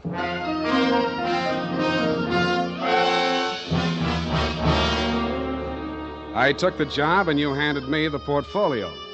Outside, we flagged the taxi, and you gave the driver an address on Portsmouth Square. Your office, I hate to remind you, was behind one of a bunch of neon-lighted storefronts across from the Hall of Justice. The sign on the door said, press the button and let freedom ring any hour, day or night. The only bell in sight was a stop-press-type burglar alarm. You unlocked the door and we went in. You paused in front of a big green safe with a combination lock and started twirling the knob. The tumblers clicked into place. I picked up an inkwell and waited for the safe to open. All right, Spade, give me it. I did, with both hands. With my left, I handed you the portfolio, and with my right, I pitched the inkwell at a well-wired slab of plate glass window. When the burglar alarm went into action, so did you. You dropped everything and were out of the door and out of sight before you could say, let freedom ring. While I was waiting for the cops to arrive, I helped myself to a $500 bearer bond I found lying loose in your safe. I had a feeling I might be needing some bail myself.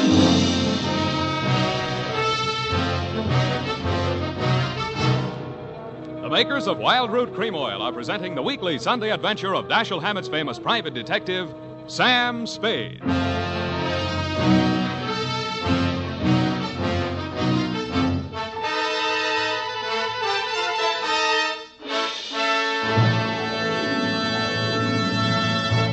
Now, here's important news on good grooming. If you want the well-groomed look that helps you get ahead, socially and on the job, listen. Recently, thousands of people from coast to coast who bought Wild Root Cream Oil for the first time were asked, how does Wild Root Cream Oil compare with the hair tonic you previously used? The results were amazing. Better than 4 out of 5 who replied said they preferred Wild Root Cream Oil. And no wonder. It gives you the advantages that men consider most important. Wild Root Cream Oil grooms your hair neatly and naturally, relieves annoying dryness, and removes loose dandruff. What's more, non-alcoholic Wild Root Cream Oil is the only leading hair tonic that contains soothing lanolin. That's like the oil of your skin. So ask for Wild Root Cream Oil Hair Tonic. Again and again, the choice of men who put good grooming first. By the way, smart girls use Wild Root Cream Oil, too, and mothers say it's grand for training children's hair.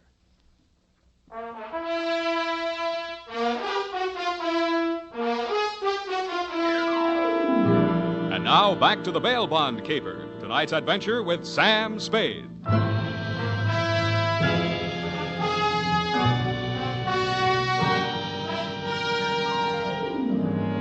I had hoped, Leo, when I made my spectacular move in your bail bond office and set the bells to ringing, that I'd get the caper off my neck and onto the capable shoulders of the police, where it now belonged. Then I told myself I could go home and get some sleep. I had never been that fond of Vivian anyway. I was holding the $1 million portfolio, complete with its big official seals still unbroken, ready to hand it over with a flourish to the first boy in blue that rushed in. But then I saw something that dashed my hopes. There was a strip of Scotch tape across the bottom of it. It wasn't up to me to tamper with important evidence, but I didn't have to. It was only a question of what magazine had been cut up to replace the $1 million in bearer bonds. That question was answered at headquarters 20 minutes later. It turned out to be the last 52 issues of Radio Life, which even Captain Walsh of the robbery detail admitted was no help. Neither was Captain Walsh. Now, Spade, in your statement here, you state, so-and-so, Sweet Leilani, and that Rosenfoy did hand portfolio exhibit in question to Leo M. Scarlett, alias Scarlatti, at approximately 10:20 p.m. this date. That's it, Captain. Now, you sure you want to stick with this? You don't want to change any part of the statement? No, I just want to go home and go to bed. I'm afraid you're going to stay with us for a while. Who, me? Statement of Jordan Joyce, M.D., statements of Hilda Sackwriter, R.N., and Mildred DeVille Biss, R.N., day and night nurses, respectfully. Who's sick? Rosenfoy. He's been quarantined in his home in Daly City since his release from Alcatraz 4 days ago. Chicken pox. Sorry, Sam, I'll have to book you. You sure you don't want to add anything to that statement? Only this. Kelsey Walsh, if you continue to do such brilliant police work, you will be waving a stop sign at a school crossing in time for the fall semester. You are a hangnail on the finger of justice.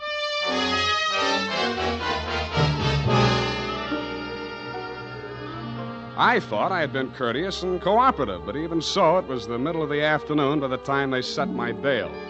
$1,500. That made it life.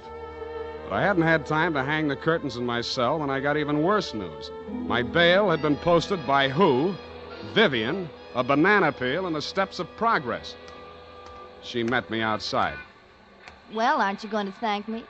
What for? Getting me in jail or getting me out? Getting you out, of course. It was all the money I had in all the world. Leo's money was impounded, you know.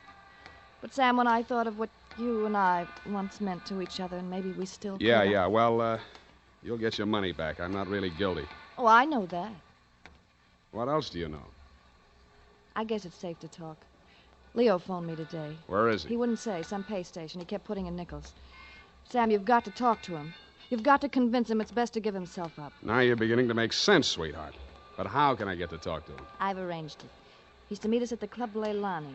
You know, where we had our reunion yesterday. That place on Dunbar? Yeah. Oh, that's great. A crowded saloon less than a block from the police department. Besides, the place has lousy memories for me. By the way, did you ever get out of the ladies' room? If you don't mind, I'd rather talk about something else. Okay, let's talk about how do we bring this big secret meeting off in a crowded cafe. Is Leo coming in a false beard? You really think I'm stupid, don't you? I didn't say so. Well, it so happens that the place is closed on Tuesday. See that sign in the window? Closed Tuesday? Mm-hmm. Now, how do we break in? I was counting on you. You're a detective. Can't you use a glass key or something? Did you say that bail bond you bought for me was all the money you had in the world? That's the truth. Then get ready to forfeit it. It's a risk I've got to take. You've got to take. Sam, please, if we ever meant anything Yeah, to... I know. Half Moon Bay. But sometimes I wish we hadn't been childhood sweethearts. Wait here. I'll case the alley.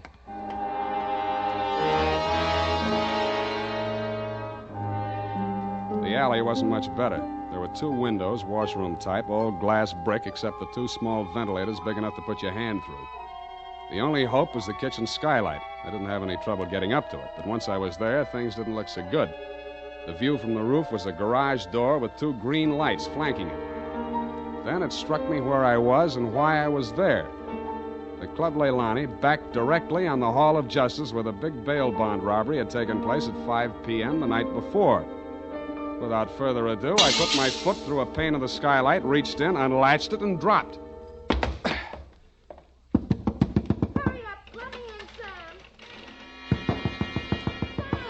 Up at the front of the building, I could hear Vivian clamoring for admittance. I decided to let her clamor for another minute or two.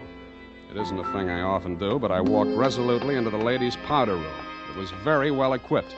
It had furniture, a telephone, and more clues than I needed. The magazines were there, the razor blades were there, the Scotch tape was there. There was even a scraping of red sealing wax on the steel frame of the window slot. But best of all was what I found in the paper towel dispenser. I lifted it out and moved it next door to the men's washroom. Then I let her in. What kept you so long? You'll spoil everything. I was afraid you'd... Here comes your husband. Come on, let me in. What happened, Leo? You're early. Any objections? I just got itchy, that's all. How are you, baby? Don't, Leo. I'm so nervous. Strained. What are we going to do, baby? What's Spade going to do for us? Tell him, Sam. I'll leave you two alone to talk it out. I'll freshen up a little. Haven't had my face on all day. Poor kid. Well, Spade, let's have it. Yeah, she's right, Leo. I can do a lot for you. But you've got to do something for me. Spade, this is level. I never saw those bonds. I know that. Then what are you after? The truth. It's the only thing that can save you, and if you take this rap, I take it too. I'm in clear up to my neck. Okay. Charlie Rosenfoy came around to Vivian and made her this proposition. He was going to pull this bail bond job and plant the goods on me to get even for the rap he thought he'd taken for me. Mm-hmm. Vivian pretended to play along with him, only she got hold of the package long enough to take the bonds out and put the old magazines in instead. Yeah. The idea was the mob would think Charlie had double-crossed them, taken the goods for himself, and delivered a phony packet to their banker, which was supposed to be me. Cute. Only you had to get smart and set off that burglar alarm. Now I'm getting the squeeze on all sides. The mob, the law, Charlie are all gunning for me at once. Don't worry about the mob and the law, and don't worry too much about Charlie. What are you driving at? That'll be him now.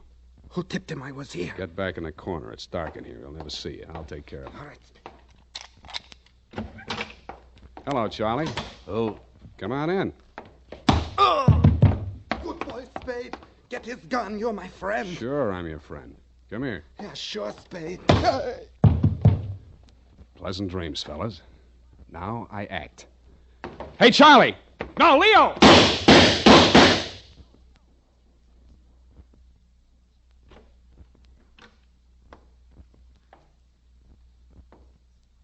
Vivian? Sam? That you? Yeah. The last of your boyfriends. You mean Leo? Charlie? Yeah. They just knocked each other off. Oh, Sam, I can't see. It's dark. Where are you? Right here in front of the jukebox. You sure? Hope to die.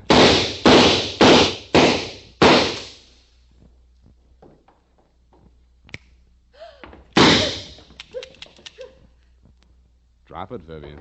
It's empty. Sam, Vivian, how could you? After Half Moon Bay.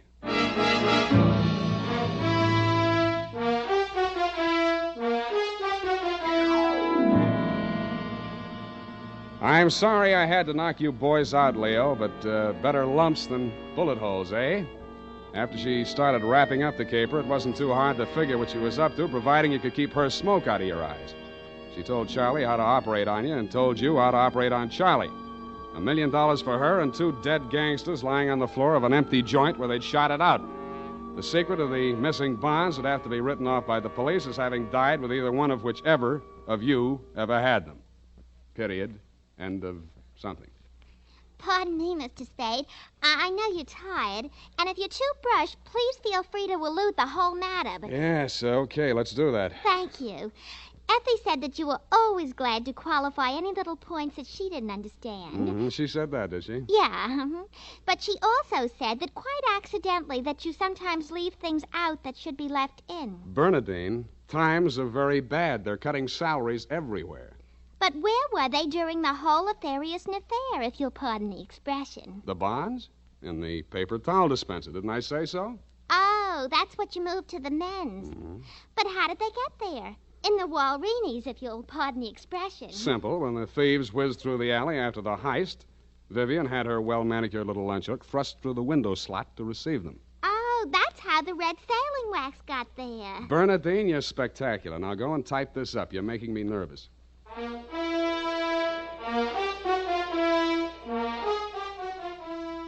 You know what they say about people who like mysteries? Once a mystery fan, always a mystery fan. And that goes for hair tonics, too. Once a Wild Root Cream Oil fan, always a Wild Root Cream Oil fan. Just try it and you'll see what I mean. Wild Root Cream Oil grooms the hair neatly and naturally, relieves annoying dryness, and removes loose, ugly dandruff. So tonight, or first thing tomorrow, step up to your drug or toilet goods counter and ask for Wild Root Cream Oil. Get the big economy bottle and the handy new tube that's easy to pack when you travel. Also, ask your barber for a professional application of Wild Root Cream Oil Hair Tonic. Again and again, the choice of men who put good grooming first. Well, here it is, Mr. Spade. I hope it's not too erroneous. Oh, I'm sure it's quite offensive. Don't you mean inoffensive, Mr. Spade? Have it your way. I don't want to sound imprudent, Mr. Spade, but I must say that your conduct through the whole thing was very brave and outrageous. Don't you mean courageous? Now I've got you doing it. You're going to be just like Mr. Cummel. Your previous employer, no doubt. Yeah, poor man. You know, he finally became completely erasable. They had to take him away. Mm-hmm. What were his symptoms? Well, when he ordered the puppy biscuits, I thought he was just being concentric. But after a while, he wouldn't answer to anything but Rover. I had to sprinkle his flea powder in the morning, you know? And then he had his little tricks. He always wanted to show off, you know, sitting up and rolling over. He could shake hands, too. What's so great about that? Any dog can shake hands. Yeah, but can you scratch your ear with your foot? If I set my mind to it. Now go home, Bernadine, or I'll report you to the SPCA. You can't frighten me. Effie told me that you bark is worse than you bite. Good night, Mr. Spade. Effie, in far-off Kanab, come home, sweetheart.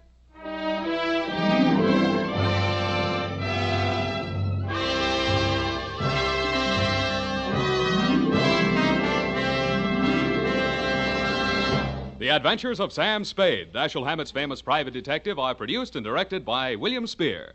Sam Spade is played by Howard Duff. The Adventures of Sam Spade are written for radio by Bob Tallman and Gil Dowd, with musical direction by Lud Gluskin. Gil Dowd directed tonight's broadcast in William Spear's absence. Join us again next Sunday for another adventure with Sam Spade, brought to you by Wild Root Cream Oil. Again and again, the choice of men who put good grooming first.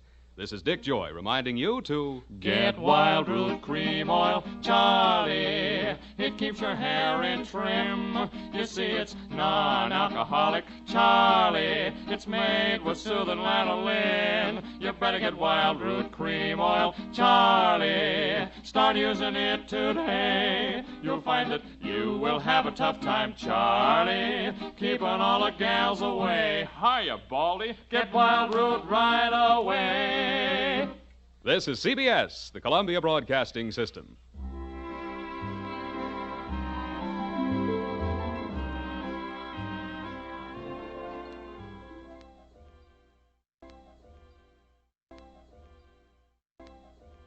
The Adventures of Sam Spade, Detective, brought to you by Wild Root Cream Oil Hair Tonic, the non-alcoholic hair tonic that contains lanolin.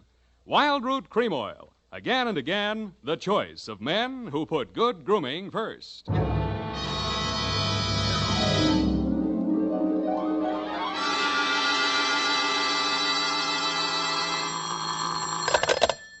Sam Spade, Detective Agency. Good evening.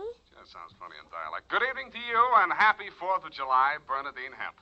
Oh, Mr. Spade. What was the capper? Don't you mean caper? No, the capper. The high point of the caper. The climax, the crescendo, the pinafore. Well, that's better. For a minute, I was afraid you were learning English. Oh, no. I'm studying Spanish. Soy infeliz que inicia... Yeah. Mucho interesting.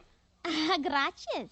Shall I go home now? No, mal suerte. There's a little matter of murder in 2 languages, neither of which is Spanish, so stay where you are. I'll be right down to dictate my report on the Rushlight diamond caper.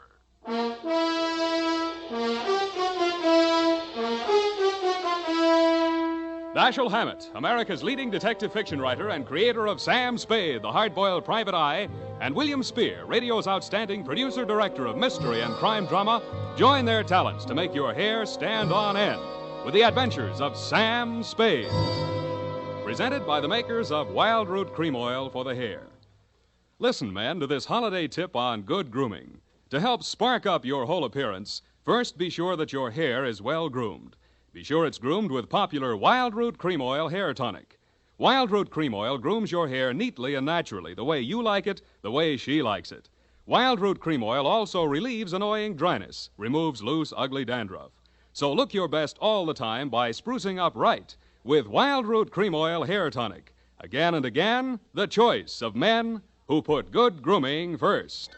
And now, with Howard Duff starring as Spade, Wild Root brings to the air the greatest private detective of them all in the adventures of Sam Spade.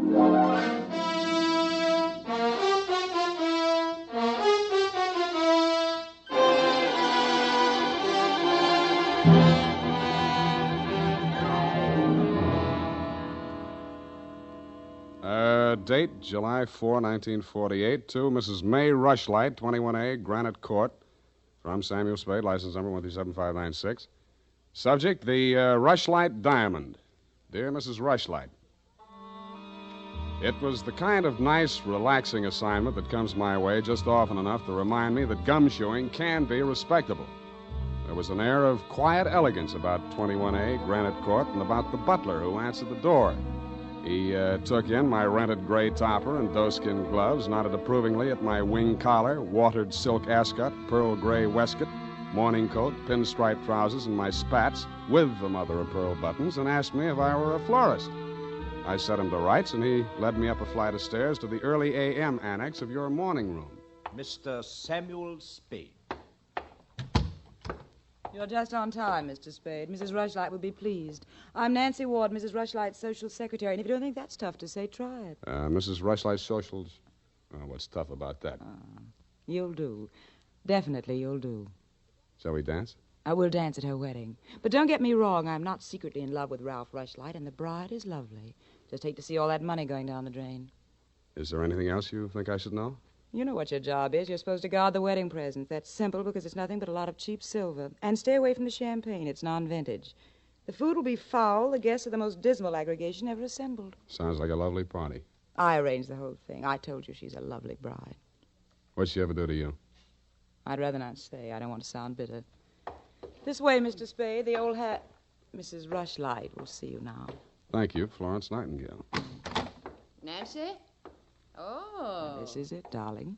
Mr. Spade. Come over here, young man, so I can get a better look at you. How's this? It's good. Turn around. Yes, you'll do. That'll be all, Nancy. Couldn't I be finishing up these place cards while you talk? Take them with you. Do them outside. Very well. Nosy girl. But nice. Nice nose. Oh, you too, eh? Well, I agree.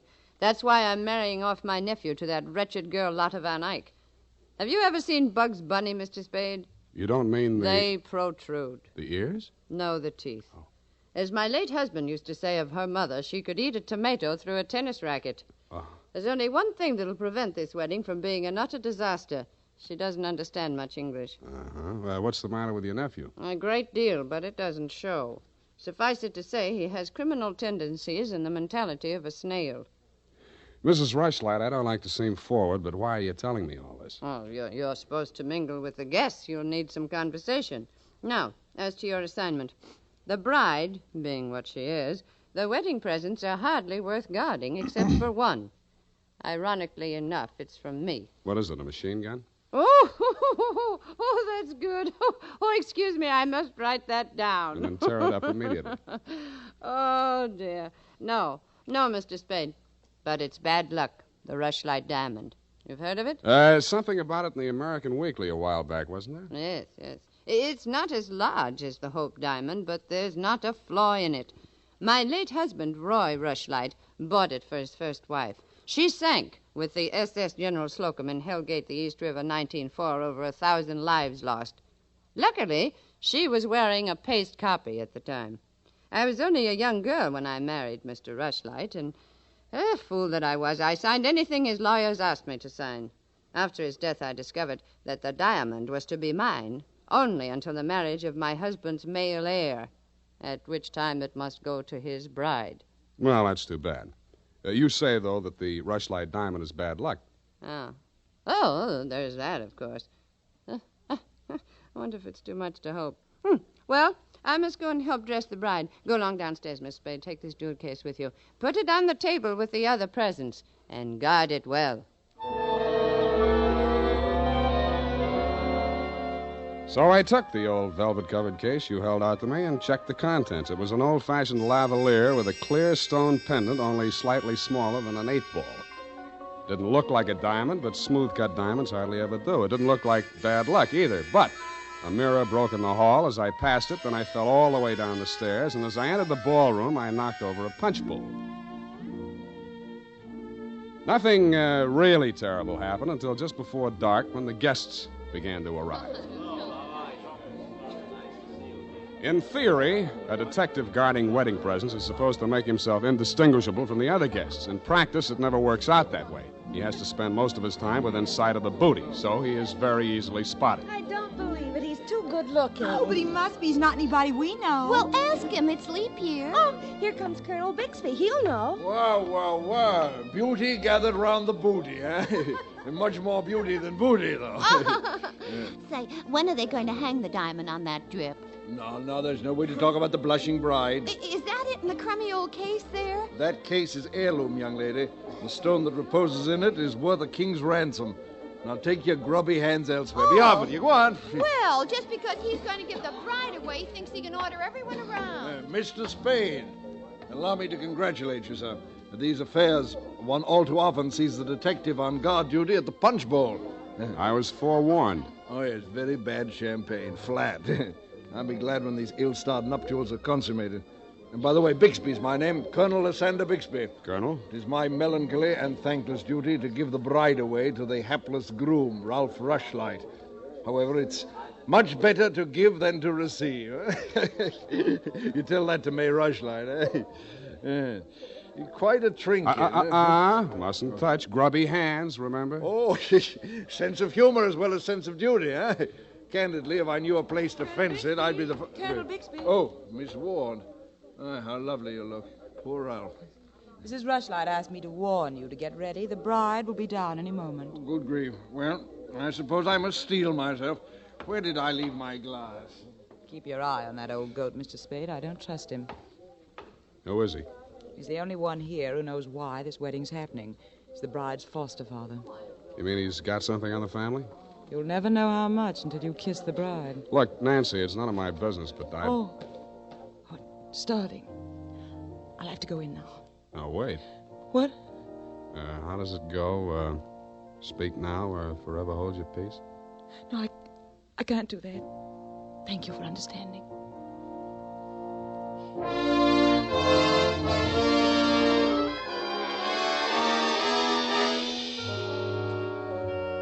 I didn't witness the ceremony, but judging from the mood of those who had, it was just as well I didn't. They shuffled back into the ballroom looking as if they'd witnessed an execution, and nobody seemed to be in a hurry to join the receiving line. After a few half-hearted handshakes, the groom left the bride standing alone, looking kind of bewildered, and came over to take inventory of the presents. Look at that junk. I'm Ralph Rushlight. Who are you? Spade. I was hired to guard this junk, as you call it. Sorry I'm wasting my time. The Rushlight diamond. It's bad luck. Look at what it did to me. Look at it. Did you ever see anything? Keep it to yourself. Why should I? Because I'm liable to slap you clear across this room. Haven't I been punished enough? Go on, scram. Keep your hooks off that necklace. That's mine. I heard it's your wife's. Come along, well, you heard Come wrong. along over here. Oh, Mr. Spade, you haven't met the bride yet, have you? No. Thank you. I wish you a lot of luck, Mrs. Rushlight. You're going to need it. Thank you. Well, I suppose now, as well as any time, Colonel. Oh, very well, my dear. Quiet, please. Quiet, everyone. Mrs. Rushlight, the elder Mrs. Rushlight, that is, has something to say to you. Mr. Spade. Yes? The necklace, will you please hand it to me? With pleasure. I'm tired of looking at it. Oh, you're not done yet. Stay close by my side. Dear friends, at this solemn moment, I want, first of all, to welcome this dear little girl into the Rushlight family. Thank you. Yes. And now, dear Lotta, I will place around your neck the gem which was my heritage when I became a Rushlight and which is now yours. Thank you. Oh, what's wrong? Lotta, come back here. Lotta! I'll go out to the carport and head her off. You leave her alone. I'll take care of her. Whose wife is she, anyhow? Lotta, come back here. Lotta, bring it back!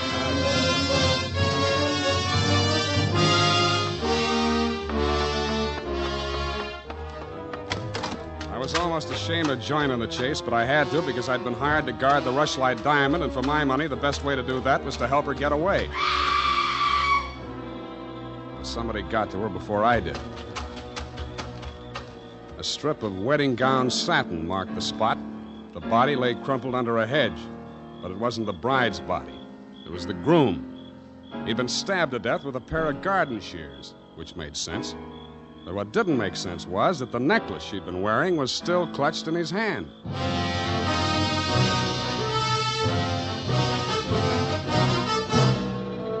The makers of Wild Root Cream Oil are presenting the weekly Sunday adventure of Dashiell Hammett's famous private detective, Sam Spade.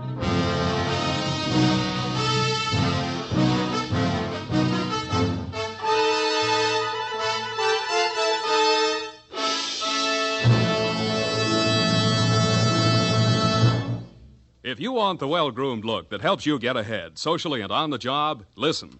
Recently, thousands of people from coast to coast who bought Wild Root Cream Oil for the first time were asked, how does Wild Root Cream Oil compare with the hair tonic you previously used?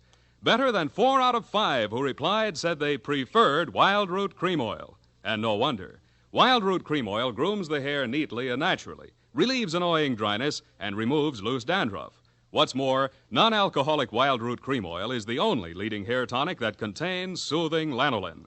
So ask for Wild Root Cream Oil Hair Tonic. Again and again, the choice of men who put good grooming first. By the way, smart girls use Wild Root Cream Oil too, and mothers say it's grand for training children's hair.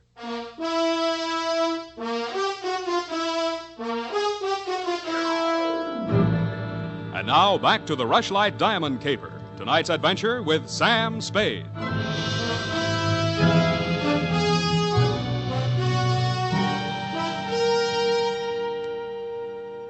Number 21A Granite Court was teeming with motives and suspects.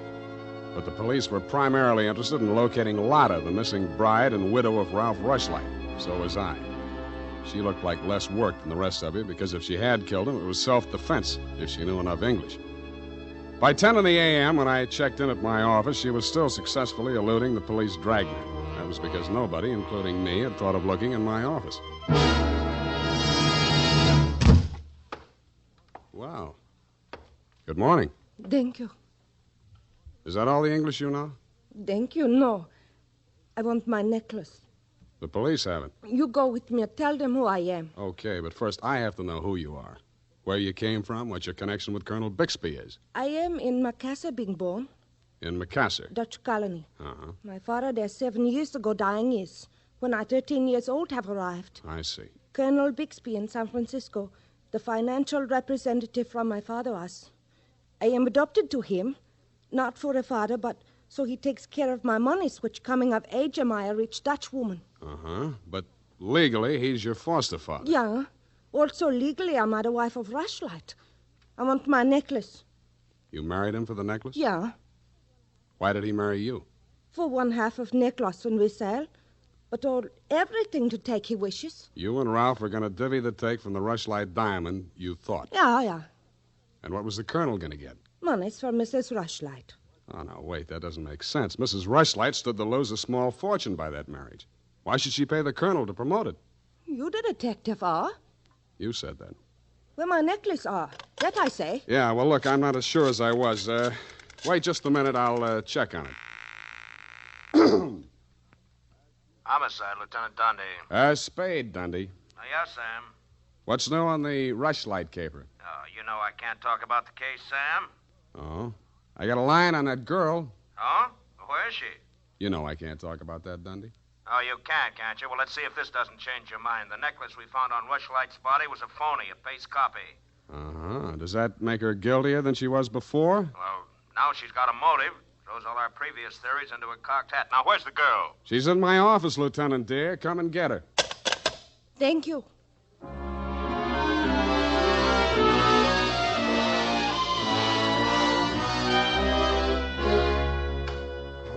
Oh, cowhand.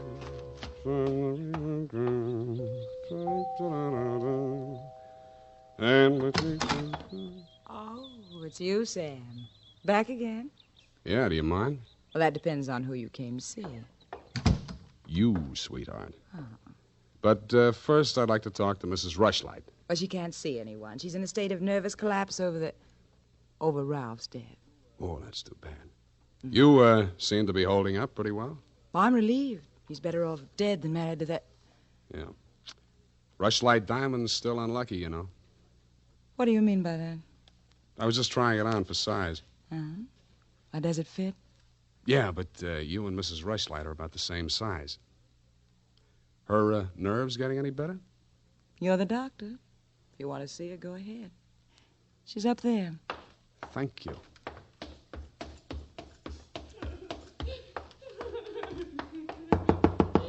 Mrs. Rushlight. Go away, I'm ill. I'm sorry to break in on you like this, but I haven't got much time. How dare you? Nancy! Nancy! Where's that girl? Mr. Spade, please leave me alone with my grief. Funny thing, yesterday Nancy was carrying a torch for Ralph, and you were holding the torch to him. Today it's different. Oh, good heavens, you don't think I'm grief-stricken over Ralph. Good, that's one less mystery. Mr. Spade, what do you want? Your nephew's killer. Oh, does it matter? It does to me. Somebody getting knocked off right under my nose is bad for private detectives everywhere. Oh. For a moment, I thought that...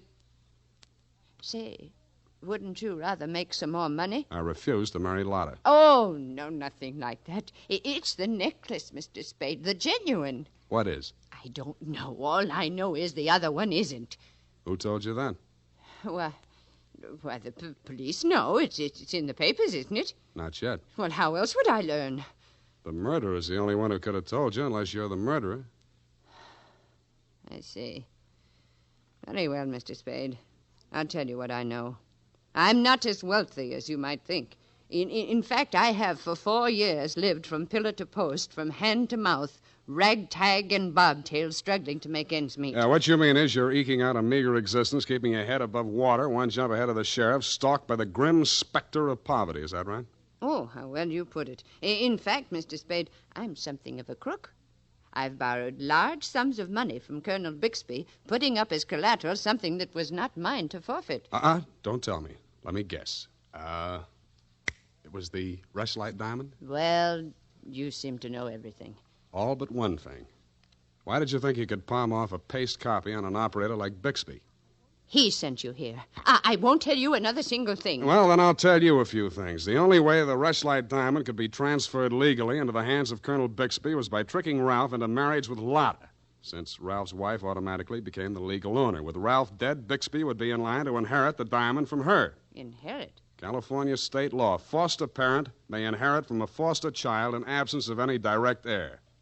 Well, then he planned. He'd kill her, too. Mr. Spade, we must stop him. She's safe for the time being. I had her thrown into the pokey. They can hold her 48 hours for questioning, but they can hold you longer. They can even hold you as an accessory before the fact. Why, I didn't know he was going to kill anyone. Lotta was just going to hand over $1 million diamond to Bixby out of the kindness of her heart? Oh, no. Lotta wanted to become an American citizen. Marriage is the quickest way. For her, Ralph was the only way. Okay, I'll buy that. Now, tell me honestly, Mrs. Rushlight, what happened to the genuine stone? I honestly didn't know. I wasn't sure. But now there can be only one answer. Nancy with the laughing face? She went with me when I went to the bank vault to get the Rushlight diamond to present to Lotta after the ceremony. Uh-huh. She looked after all my jewels, including the paste copy that I habitually wore. Homicide, Lieutenant Dundee. Spade again, Dundee. I think I got the Rushlight caper all wrapped up. I'm heading for your office now, so wait for me. And whatever you do, don't let that Lotta dame out of your sight. Thank you. Goodbye. Wait a minute, Sam. Wait a minute. Yeah? The Lotta dame. She's already gone. Escaped? Bailed out. Custody of her foster father. Wait a minute. I got the name here, son. Bixby. He's a colonel, and no wonder you're only a lieutenant. Mr. Spade, can't you stay for tea? Not thirsty. Nancy? Nancy, where are you? Oh, here I am, Sam. I was waiting for you. You got the keys to that car out in front? Why, yes. Do you want to borrow it? Yes, with you in it. Why, Sam, wait till I put my face on. Let it go. It's as good as lost anyway.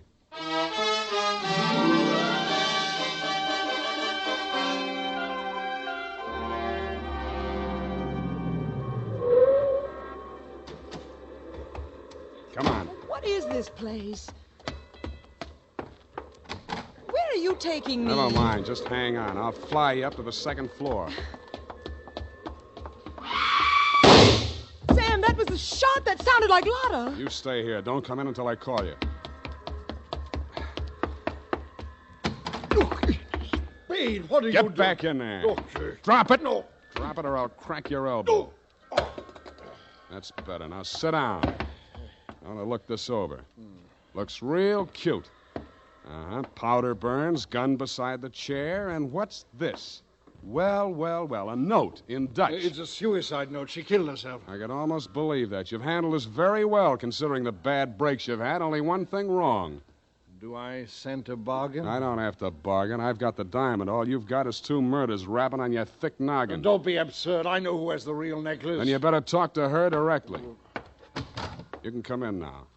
Sam, was that... Oh, that poor, homely little dame. What did she ever Stop, do? you're breaking my heart. She committed suicide. You know better than that. She committed suicide, if the colonel's price is right. Oh, I see. I'll put it to you directly. It's not easy to fence. It'll have to be cut. That'll decrease the value considerably. Say, $10,000, no questions asked. Pardon me, that suicide shot, it's ringing in my ears. I can't hear you. 20,000. 50. All right, 100,000. Sam, don't be a fool. Take it. I'll give you a real break, Colonel. That's the cops coming after you. No, anything, Spade. What do you want me to do? I want you to try and get out of here. What are you going to do? There's the door. Go ahead. All right. Thank you, Colonel. All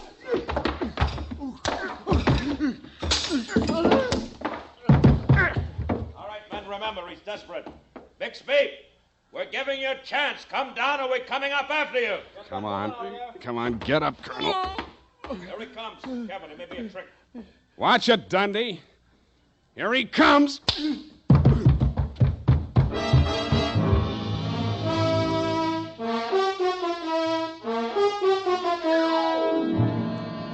And that, Mrs. Rushlight, is the crop. For a man that went down fighting, Colonel Bixby didn't need much persuading once they got him under the lights down at headquarters.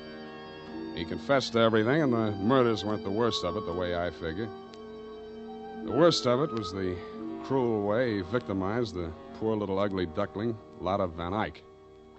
It's tough enough to be whipped before you start. Period, and a report. My goodness, that was muy triste. I mean, I'm beginning to see why Effie gets so repressed sometimes. Effie, depressed? That little doll told you that? Only between she and I and the lamppost. She's so sensitive, you know. Not like I, of course. I invariably cry at weddings. You don't say, Bernadine. You attend weddings often? With high frequency, Mr. Spade. You mean frequently? No. The last time it was FM. You know, frequency moderation. Oh, yes. Moderation in all things, I always say. You mean you attend radio weddings? Oh, yeah. I've been married 6 times. My next date is television. You've been married 6 times? Well, to each his own, Mr. Spade.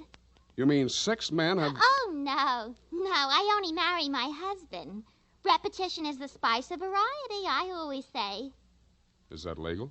If it's not after 6 weddings, what isn't? To each his own, as you say. Well, we don't presume to make a career out of it. As soon as we get the mangler and the deep freeze, we're going on our honeymoon. Well, congratulations, and type this up when you have the time. Mrs. Bernadine Hemp.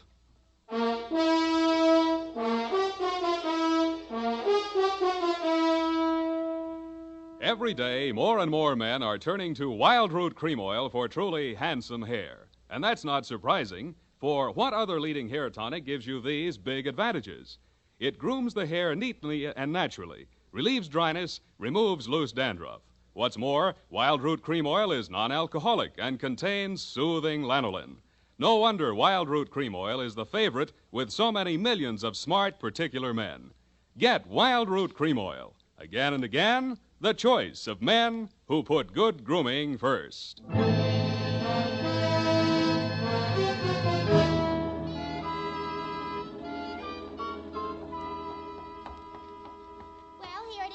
Spade. I'm sorry it took so long, but I kept relapsing into Spanish. Yes, I know how. And Effie's typewriter doesn't have any upside-down question marks.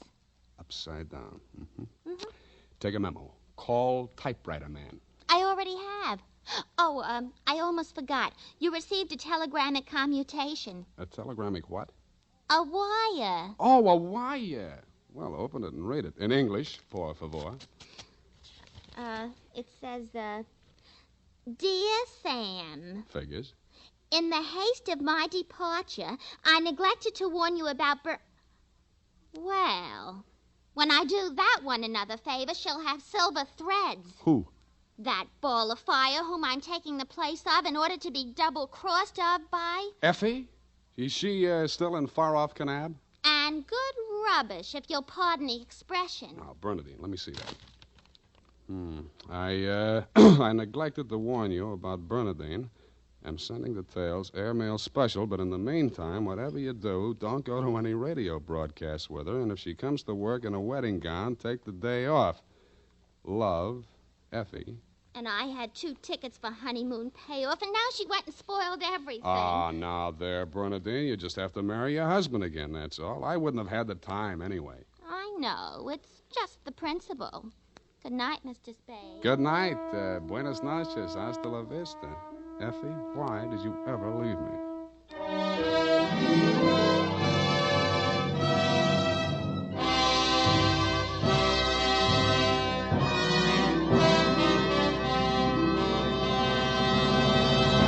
The Adventures of Sam Spade, Dashiell Hammett's famous private detective, are produced and directed by William Spear.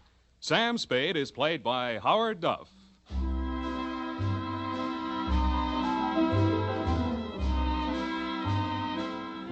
The Adventures of Sam Spade are written for radio by Bob Tallman and Gil Dowd, with musical direction by Lud Gluskin. Gil Dowd directed tonight's broadcast in William Spear's absence. Join us again next Sunday for another adventure with Sam Spade, brought to you by Wild Root Cream Oil. Again and again, the choice of men who put good grooming first. This is Dick Joy reminding you to get Wild Root Cream Oil, Charlie. It keeps your hair in trim.